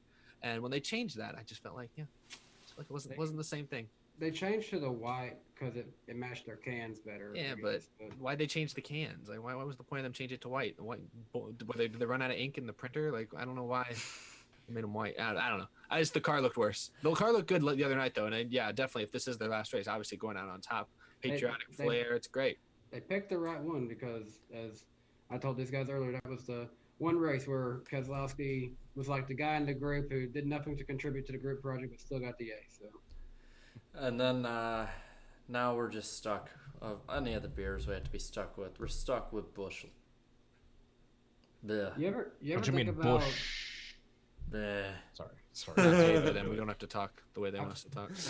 I thought of this It's kind of water. unique topic the other day. We've seen several sponsors in sport in the past that were very similar to each other, and some of them just kind of slowly trickled away. So, like, in terms of the hardware stores, we had Home Depot, Lowe's, Menards, and, well, now it's just Menards. And now they own Arca, or have basically taken over Arca. So, Yeah. Also, kind of sticking with the Penske and the Blue Deuce, or not so Blue Deuce anymore. Brad Keselowski had said that the decision to stay at Penske past 2021 is going to take a lot. He's pretty much been saying that even though he won this race, it's pretty much over still there. He's moving on. So I guess we can probably talk about. I think we've had this conversation multiple times, but is there any difference that anyone thinks of him going to the 48, or is there anywhere else that you think he's going to be going to? I'm kind of starting to think now there might be a chance for him to go to Stewart-Haas if Boyer retires after this year, because I've heard some people kind of suggest that Larson may get a second chance, but I don't really think he'll get a second chance next year. I'm not entirely convinced that Keselowski would leave Penske. I still think he's the top candidate for the 48 car, but I have heard that perhaps some of those conversations have slightly shifted over on Hendrick's front. It sounded like they were looking at Keselowski as their number one. He might still be their number one, but I've heard Eric Jones's name thrown around as well, which I think that would be a mistake for both Jones and Hendrick to put Jones in the 48 car. Obviously, if Jones doesn't have an option at the 20, then he has to go to the 48, but I would hope Jones has an opportunity to stay in the 20 car for at least another year or two.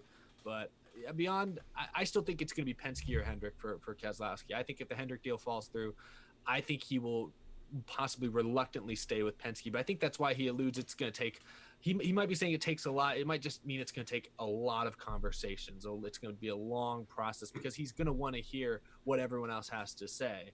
And I think Stewart Haas Racing, there's a possibility they're only going to have one open seat next year. And there's a chance Chase Briscoe could get it. There's a chance Kyle Larson could get it. I don't know if they're going to want to pay a Kurt Busch, or I'm sorry, not a Kurt Busch. Who are we talking about? A Brad Keselowski to fill that seat.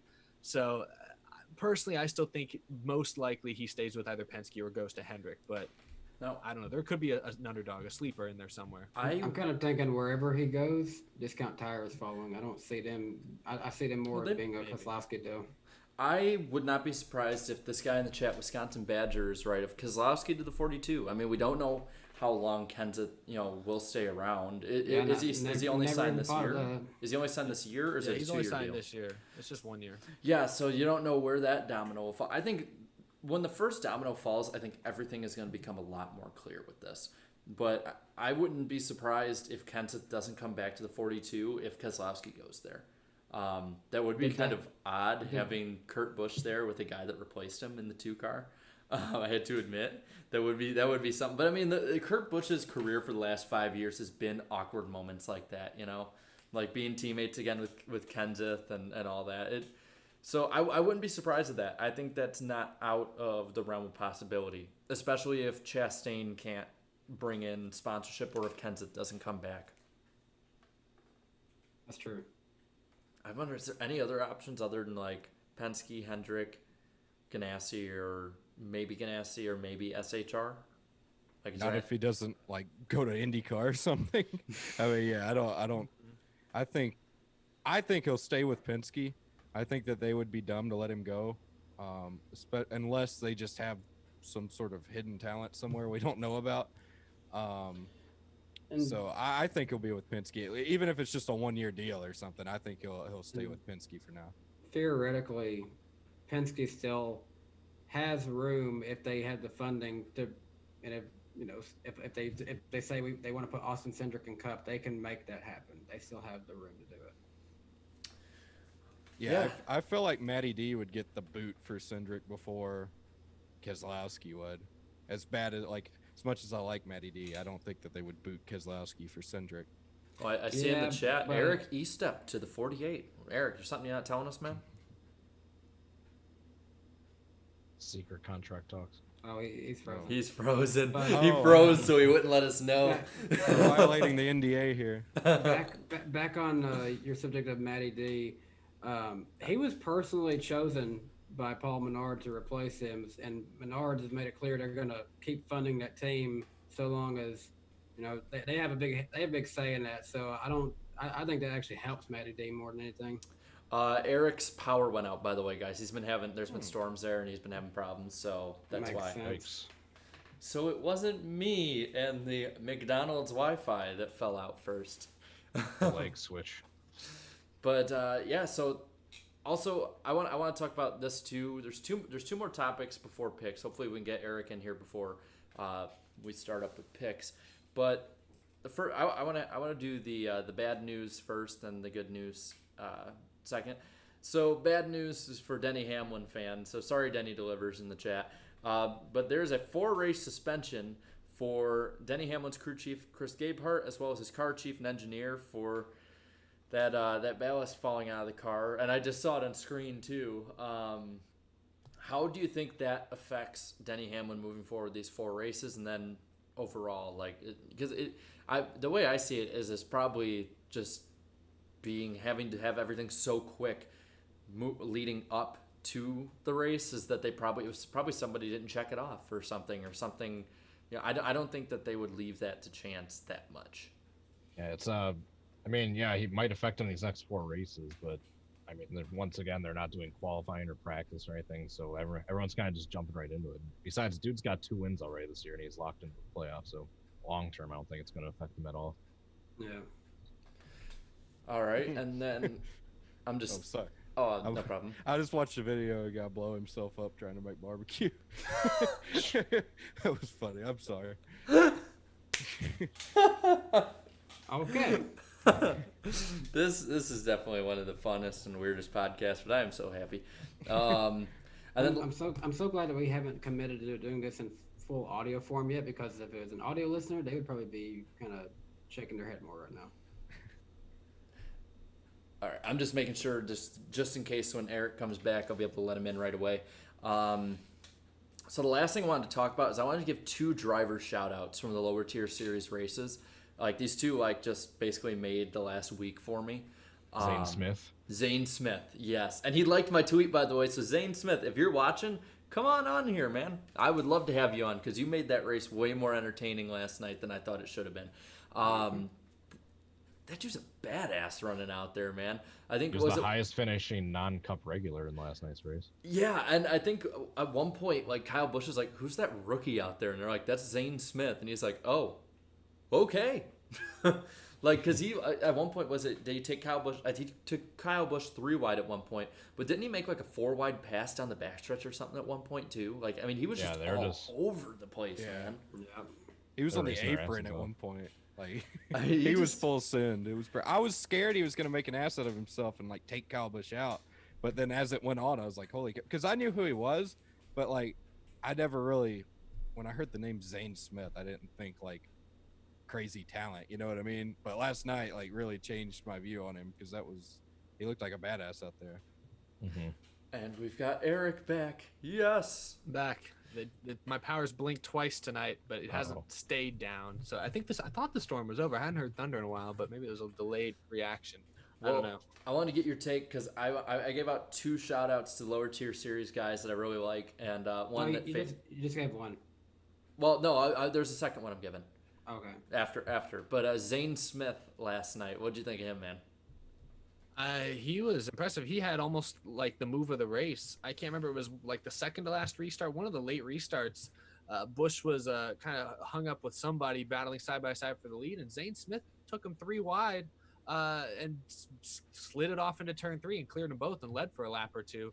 Eventually gave it up. But I was impressed because I think on an earlier restart, Zane Smith had it looked like he and Busch were side by side at one point. And I remember making the comment to my dad who was watching with me. I was like, Zane, he looks a little timid. Like he should be up there side drafting right now, but he was kind of not really willing to get too close to Kyle Busch. I'm like, I don't blame him. He's like 19. This is like his 3rd or 4th race ever. Like I understand. He's not willing to get too close to Kyle Busch. He doesn't want to wreck Kyle Busch.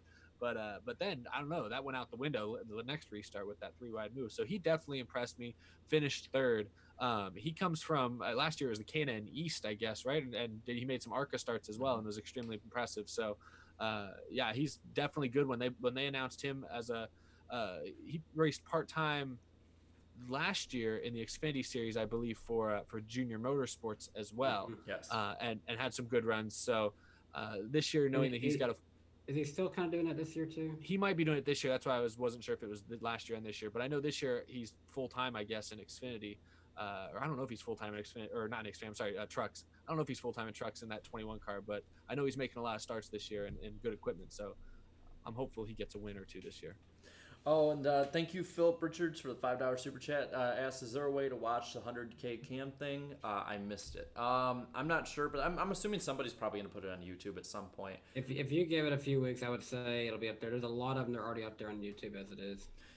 And then the second driver that I wanted to shout out, because I think this dude is an absolute badass for what he went through this past week, is Chase Briscoe, holding off Kyle Busch at Darlington, winning that race after finding out about his wife's miscarriage, and just the interview afterwards. Like that's the stuff you watch for, man. That was really amazing to see him do that, especially right after having to announce that the day before. I mean, before we went on last week, I was like, oh man, and you guys were like, what? And we like found out about that, and I was like, that just is horrible. So to see him do that, and really quick, thank you, Isaac Dennison, for $5 super chat. Yeah, and we'll get to this question in a bit.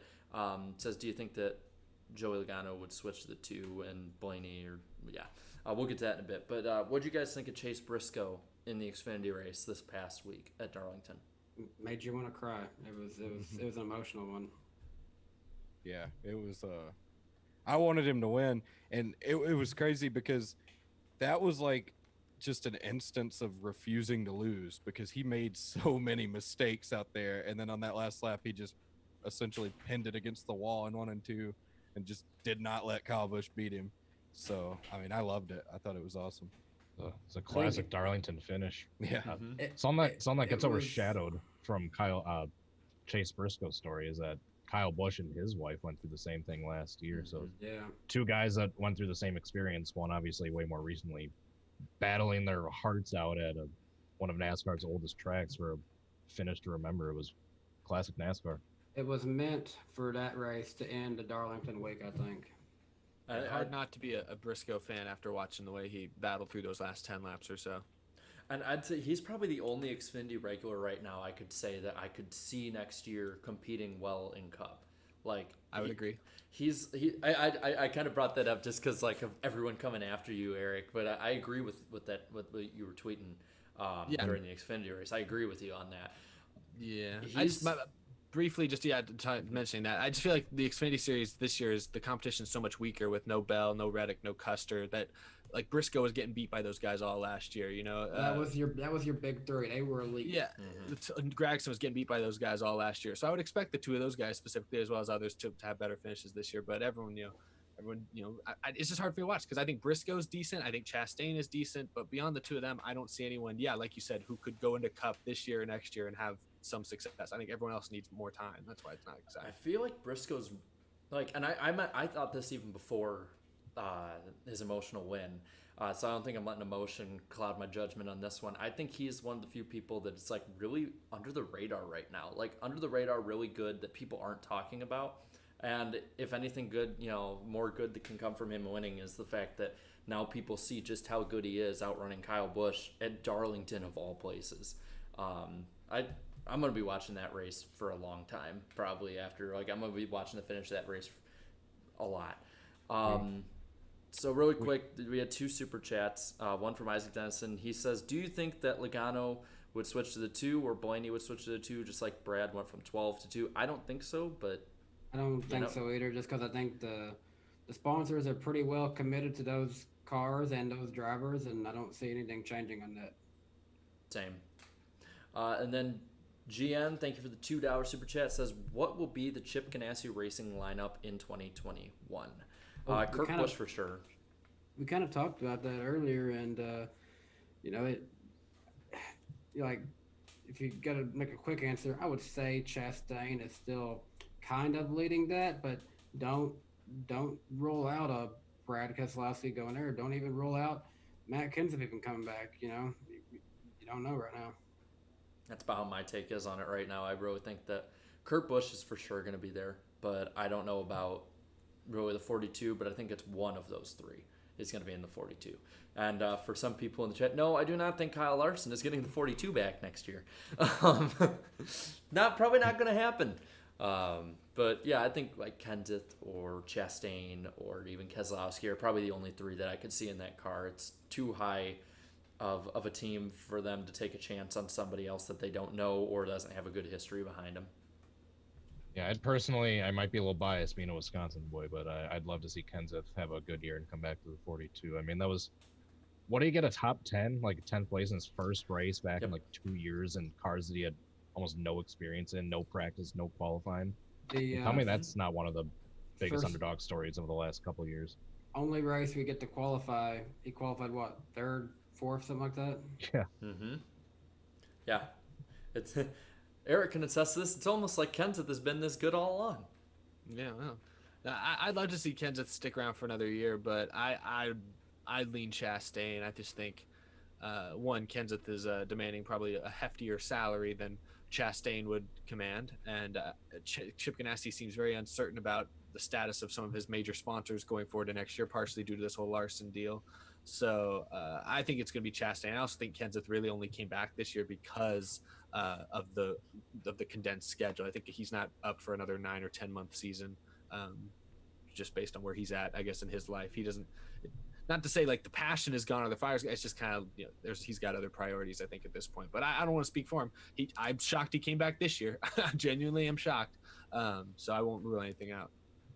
Are there any of those sponsors with the 42 car you could see just riding out their sponsorship this season and not coming back next year? Because Credit One seems to be pretty well into their NASCAR marketing efforts because they've obviously sponsored the white flag as well. That they seem to be enjoying NASCAR. McDonald's, however, is a company who could be fine with or without NASCAR. Yeah, I mean, I don't know any of their specific contract situation. I just remember around the time they announced Kenseth, somebody asked Chip Ganassi a question about sponsorship, and he was surprisingly candid in one of his answers where he kind of said, we just want someone this year who's going to make the sponsors happy this year. Well, like he was kind of saying what our sponsorship looks like for 2021 has to do with factors beyond the Larson instant, as far as, you know, what those individual businesses, what their interests are. Obviously, the economy is not where it was at the beginning of 2020. So that's all I'm saying. I wouldn't. It sounds like Ganassi's braced for the possibility that one or two of his big sponsors could back out or limit some of their involvement. But that's not confirmed. I think he was just being very honest because Chip Ganassi seems like a pretty honest and straightforward kind of team owner. So I'd say that that kind of wraps it up. If anyone else has anything else to add, we can head on into picks. Just a quick point I thought about earlier, but we never got to. We were talking about who might replace Boyer once he retires in the next year or two, and the possibility of when Chase Briscoe might come up to Cup. Has there been any talks in the past of Briscoe possibly to the 14? Possibility. I wouldn't rule it out, especially if Larson or if Keselowski or one of the other veterans doesn't get that ride. I think he's obviously the next in SHR system. Like it's tough because he's kind of just a generic Ford guy. But I feel like if Penske had an open seat, they'd go with Cindric before they'd go with Briscoe. But if Stuart Haas also gets an open ride, you could see Cindric and Briscoe as your two Rookie of the Year contenders next year. Yeah, I could see that. But there hasn't really been much, I don't think, that's been announced yet. I'm assuming later into the summer we'll probably know more and more about that as we go. I wouldn't be surprised if next time we're at Darlington we know the answer, honestly. Kind of thinking it's funny, like if both Austin Cindric and Chase Briscoe were to end up in the Cup Series next year, that would mean that pretty much all of the last few drivers from Brad Keselowski Racing's Truck Series program would have ended up in the Cup Series at some point. Yeah, I didn't even think about that.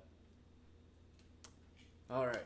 As I see Chase Elliott bowing on the screen behind me, I say we should bow out of this conversation and into picks. How about that? Yep. That was not my greatest segue, but I'm gonna stick with it, baby. All right, Works. let's go with the Diet Coke. Who's gonna suck? Who wants to go first? Tomorrow's guess- race. Basically. Yeah. What's the criteria for sucking? Because I mean, I could just say like Timmy Hill or somebody. Someone who like is maybe going to have a worse than usual day. Oh, okay. That's how I grade it at least. Okay. I'll give you an example. I'll go first on it because I'm going to say just because he's having to start and last because everything happened and today's car probably not going to be as good as it was on Sunday. I'm going to say Jimmy Johnson will be my suck pick. He's not going to have as good of a run as he did on Sunday.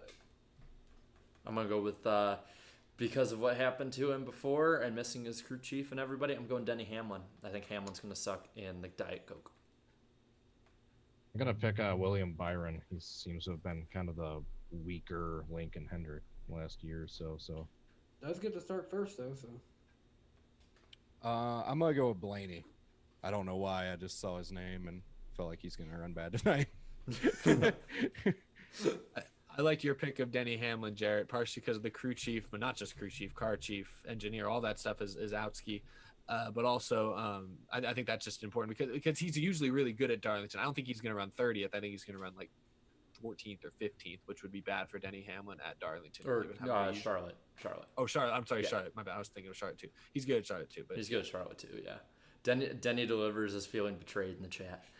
I guess we can probably just do the suck for both race and then dark horse and win for both races. So who's going to suck at Bristol on Sunday? Not exactly going out on a limb here, but my pick is Stenhouse. Shocker. Go go you ahead. go. Okay. No, I need time to think about it. All right. I will say for second at Bristol, Bubba Wallace. Ooh.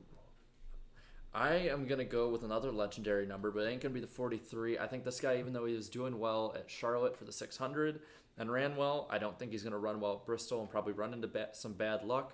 I'm going to go Austin Dillon for this one. It doesn't seem like he's able to really be very consistent when it comes to keeping good runs together, and I think he's probably going to end up being the one on the raw end of the deal. Yeah, I'm going to say Reddick. I don't know. he could run good at Bristol, but I don't know. I just have a feeling he's due for some real bad luck. He's been doing too good lately. I'm gonna go Ryan Newman. I don't think he has a great run at Bristol. If I recall, last year he didn't have great runs at Bristol either. I mean, wasn't he in the way of Matt Benedetto at the Yeah, he closing laps? came stuck last, to that so- finish. Yeah, so I'll go Newman this week or for next Sunday, whenever it is. All right, so dark horse picks for the Diet Coke. Who is going to be somebody who might be better than we think they would be? I don't even know if you can call him a dark horse anymore, but I have Tyler Reddick for tonight. Actually, I was going the same way. He's just putting RCR back on the map. He's taking that car that Hemrick kind of didn't really do too much with last year, and he's making a name for himself. How many top 10s does he have this year so far?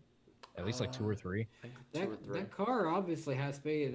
How many times last year did, Dylan for that matter too, but how many times did Hemrick qualify either on the pole or on the front row or top 4? A lot, actually. They qualified well, but it's surprising. I mean, granted, the 8 team this year is a lot different than the 8 team from last year. They brought a lot of people up from his championship Xfinity crew, and I think it's showing because they got a lot of chemistry and they gel really well.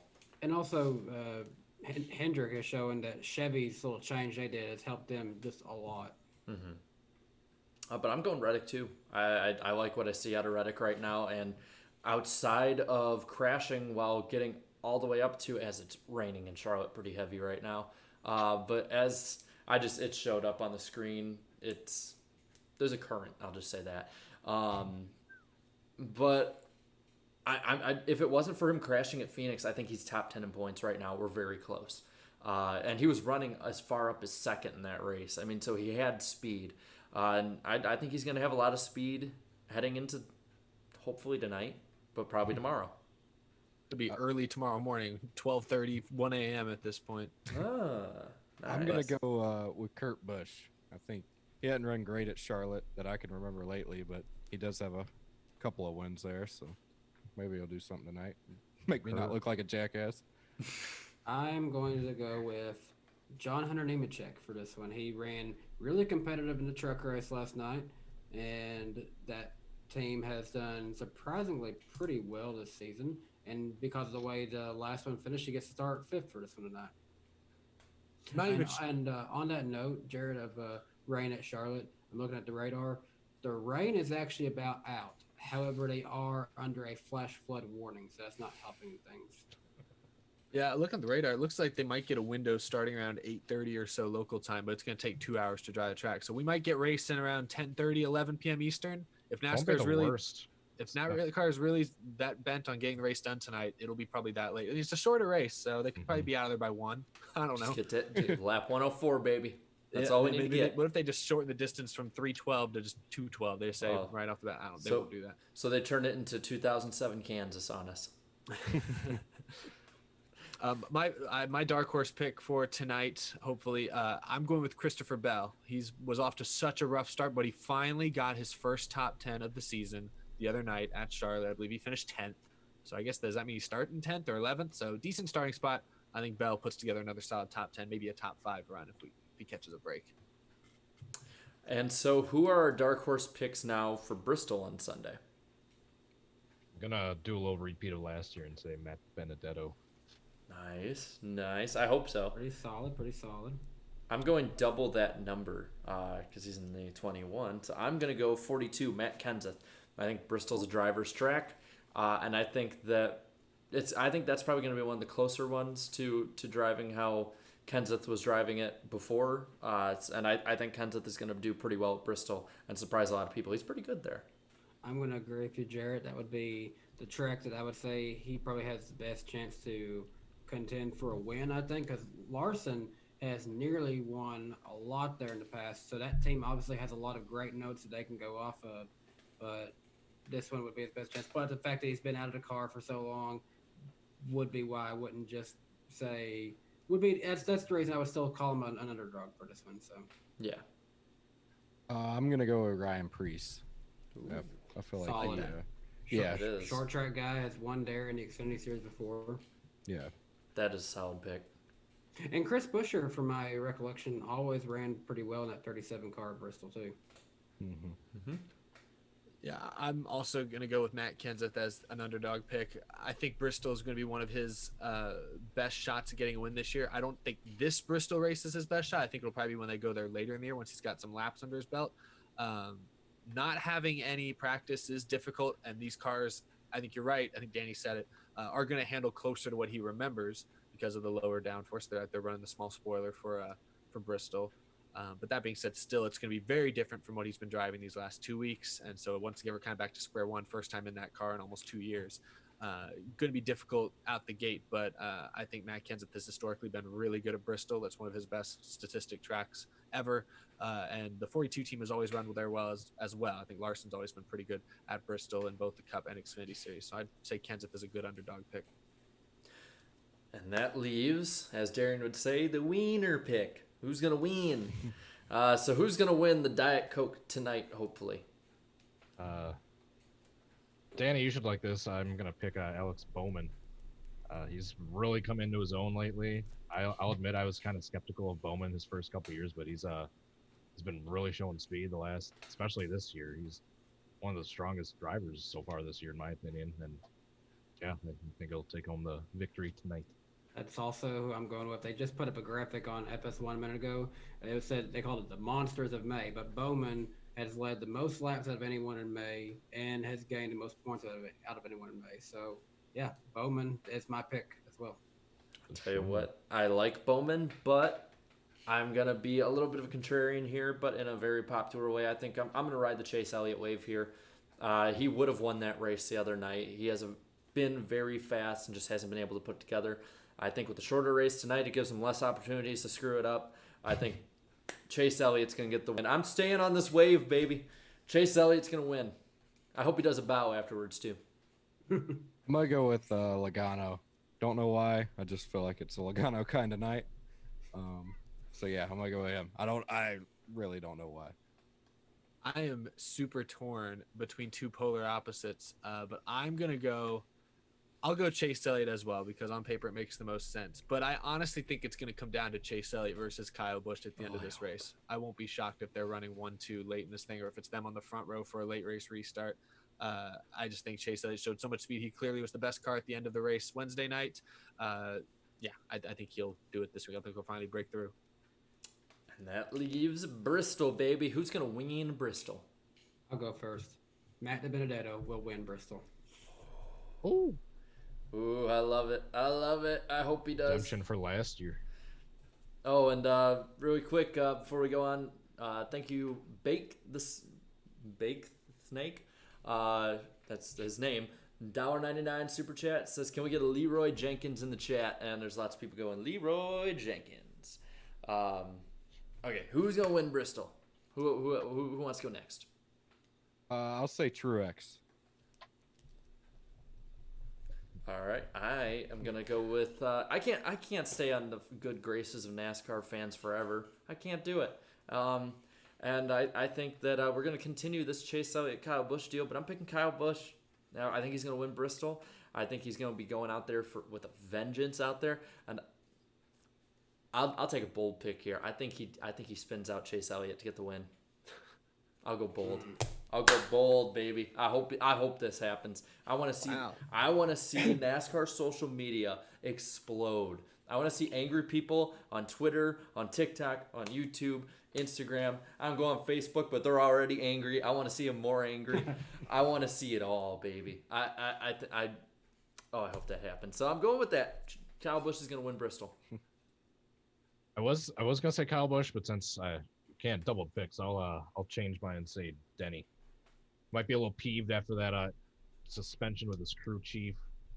He won the most recent race there.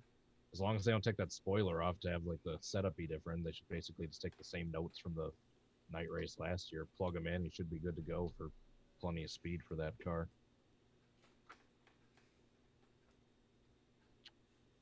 Oh, I guess I'm at the last one. Sorry.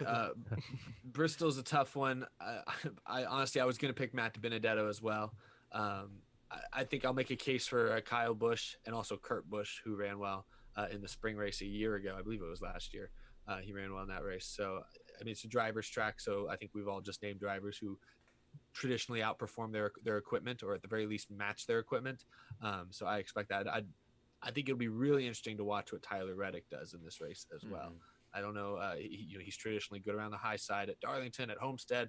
Bristol's got a little bit of a high line these days. I think Reddick would be a fun one to watch. But I'll go Matt Benedetto. I think he's been knocking on the door for his first win. He started this year off really great. Seems like he slowed down a little bit the last couple weeks here, but I think once we go get that low downforce back, he's going to be in a good place.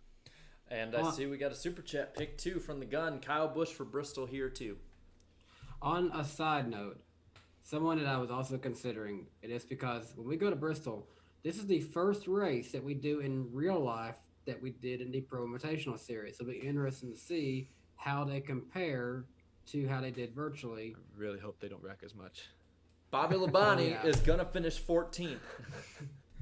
But wonder how William Byron can do in this one, because he was the defending winner. But yeah, that I want to see that too. But that was picks, everybody. So thank you. And there hasn't been any update on the TV about anything happening when it comes to the race getting canceled or not. We are 5 minutes away from what would be the window. So I'd say we timed it out good, guys. We timed it out well. I think the fact that we're this close to when it was supposed to start and we haven't heard that it's officially canceled yet is a good sign. Yeah, I think they're definitely going to try to run tonight. Especially if you look at the radar, because if you look at the radar, it's actually really, really promising. Like, okay, so where it's going to show a green dot on this is Charlotte, and that tells you how much, like, that storm is almost gone. Mm-hmm. And then let me back it out a little bit. Like, after that though, there's not much coming. Like, it's almost all the way moved out. I'll take it. We're going to see racing tonight, I think. Yeah, they've got every single air tighten on the East Coast at that track tonight, so get the track dry in like 30 minutes. And so Bob Pockris says that they kind of need that cell that you just showed up there, Danny, to be out of here probably within the next hour for there to be a realistic chance of them racing tonight. But that looks like I think it's about out. Yeah, it looks likely that it'll be mostly actually, stopped in the next hour. Let me zoom in. I won't show this on here. The track is actually in Concord, so it's a little bit. It's around the 485 and 85 area. Okay, here it is. So so I found a track right there. Yeah, the fact that it's such a short race helps our chances too. Yep. He's in really quick. Okay, according to this, where the track is located, the end of the storm is only like a couple miles away. Nice. So I think we got that window that you're talking about, Eric. I think it's there. Oh, and really quick, Baked Snake says, $1.99, raise hell and praise Dale. Yes. I love it. I love it. You can see that 3 flag in the background there. But anyway, I wanna focus really quick before we head out here on our guest, Cody and Moonhead. I don't know which one of you wants to go first. Where can people find you? I put your links in the description below, but where else can people find you also? You want to go, Cody? Sure. I stream mainly on YouTube and Twitch. Mainly gaming stuff, obviously, by my name. YouTube.com/CodyHGaming, Twitch.tv/CodyHGaming. Yeah. If you like NASCAR-related live streams and other types of stuff, go check it out. And our 2003, man. Hell yeah. Yeah, I just really do all my streaming and everything, and the occasional video on my YouTube channel, which he says in the description. And then, I don't know, I'm always starting shit on Twitter at It's Moonhead. So, but yeah, mostly live streams, just like me doing commentary for iRacing, and then some videos of stupid NASCAR comments. All right, well, thanks, and I want to thank you guys for being on tonight, especially at such a weird time with the pre-race. Next week, June 3rd, we'll be on at our normal time. We're planning on being on Darian's channel, so he should be back next week, knock on wood. And we will have, again, 7 Eastern time, or no, it was 8 Eastern time, our normal start time, 7 Central. And we'll have, right now we have one guest lined up so far, KKB, also known as King Kyle Busch, one of the few one of the other OG NASCAR YouTubers, he's going to be on, so that's going to be really fun. He's pretty excited about that when I was going back and forth over email with him. So be sure to be on Darian's channel. Sub to all these guys. They're in the description below. All their channels are. Playlist of the other podcasts is there too, so you can see all the ones we've done this year. And yeah, I guess there's no other way to end it. Hopefully I don't blow out my mic this time with my Here comes the Dale call. call. Oh gosh. Take off the earphones now when Where's you can. mine? I want to have dueling Dale calls. Let's do it. Find it, man. Where did he go? I want to Oh, see. there it is. All right. Probably not that bad. I'll just do a 3, 2, 1, and we'll do it. All right. Okay. Jesus. All right. Right. 3, 2, Synchronized deal, 1.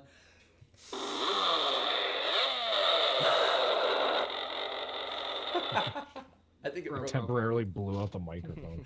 All right. I'll mute you guys, and that's gonna be all. Have a good night at the race, everybody. It's gonna be fun. Green flag, green flag. I'll roll.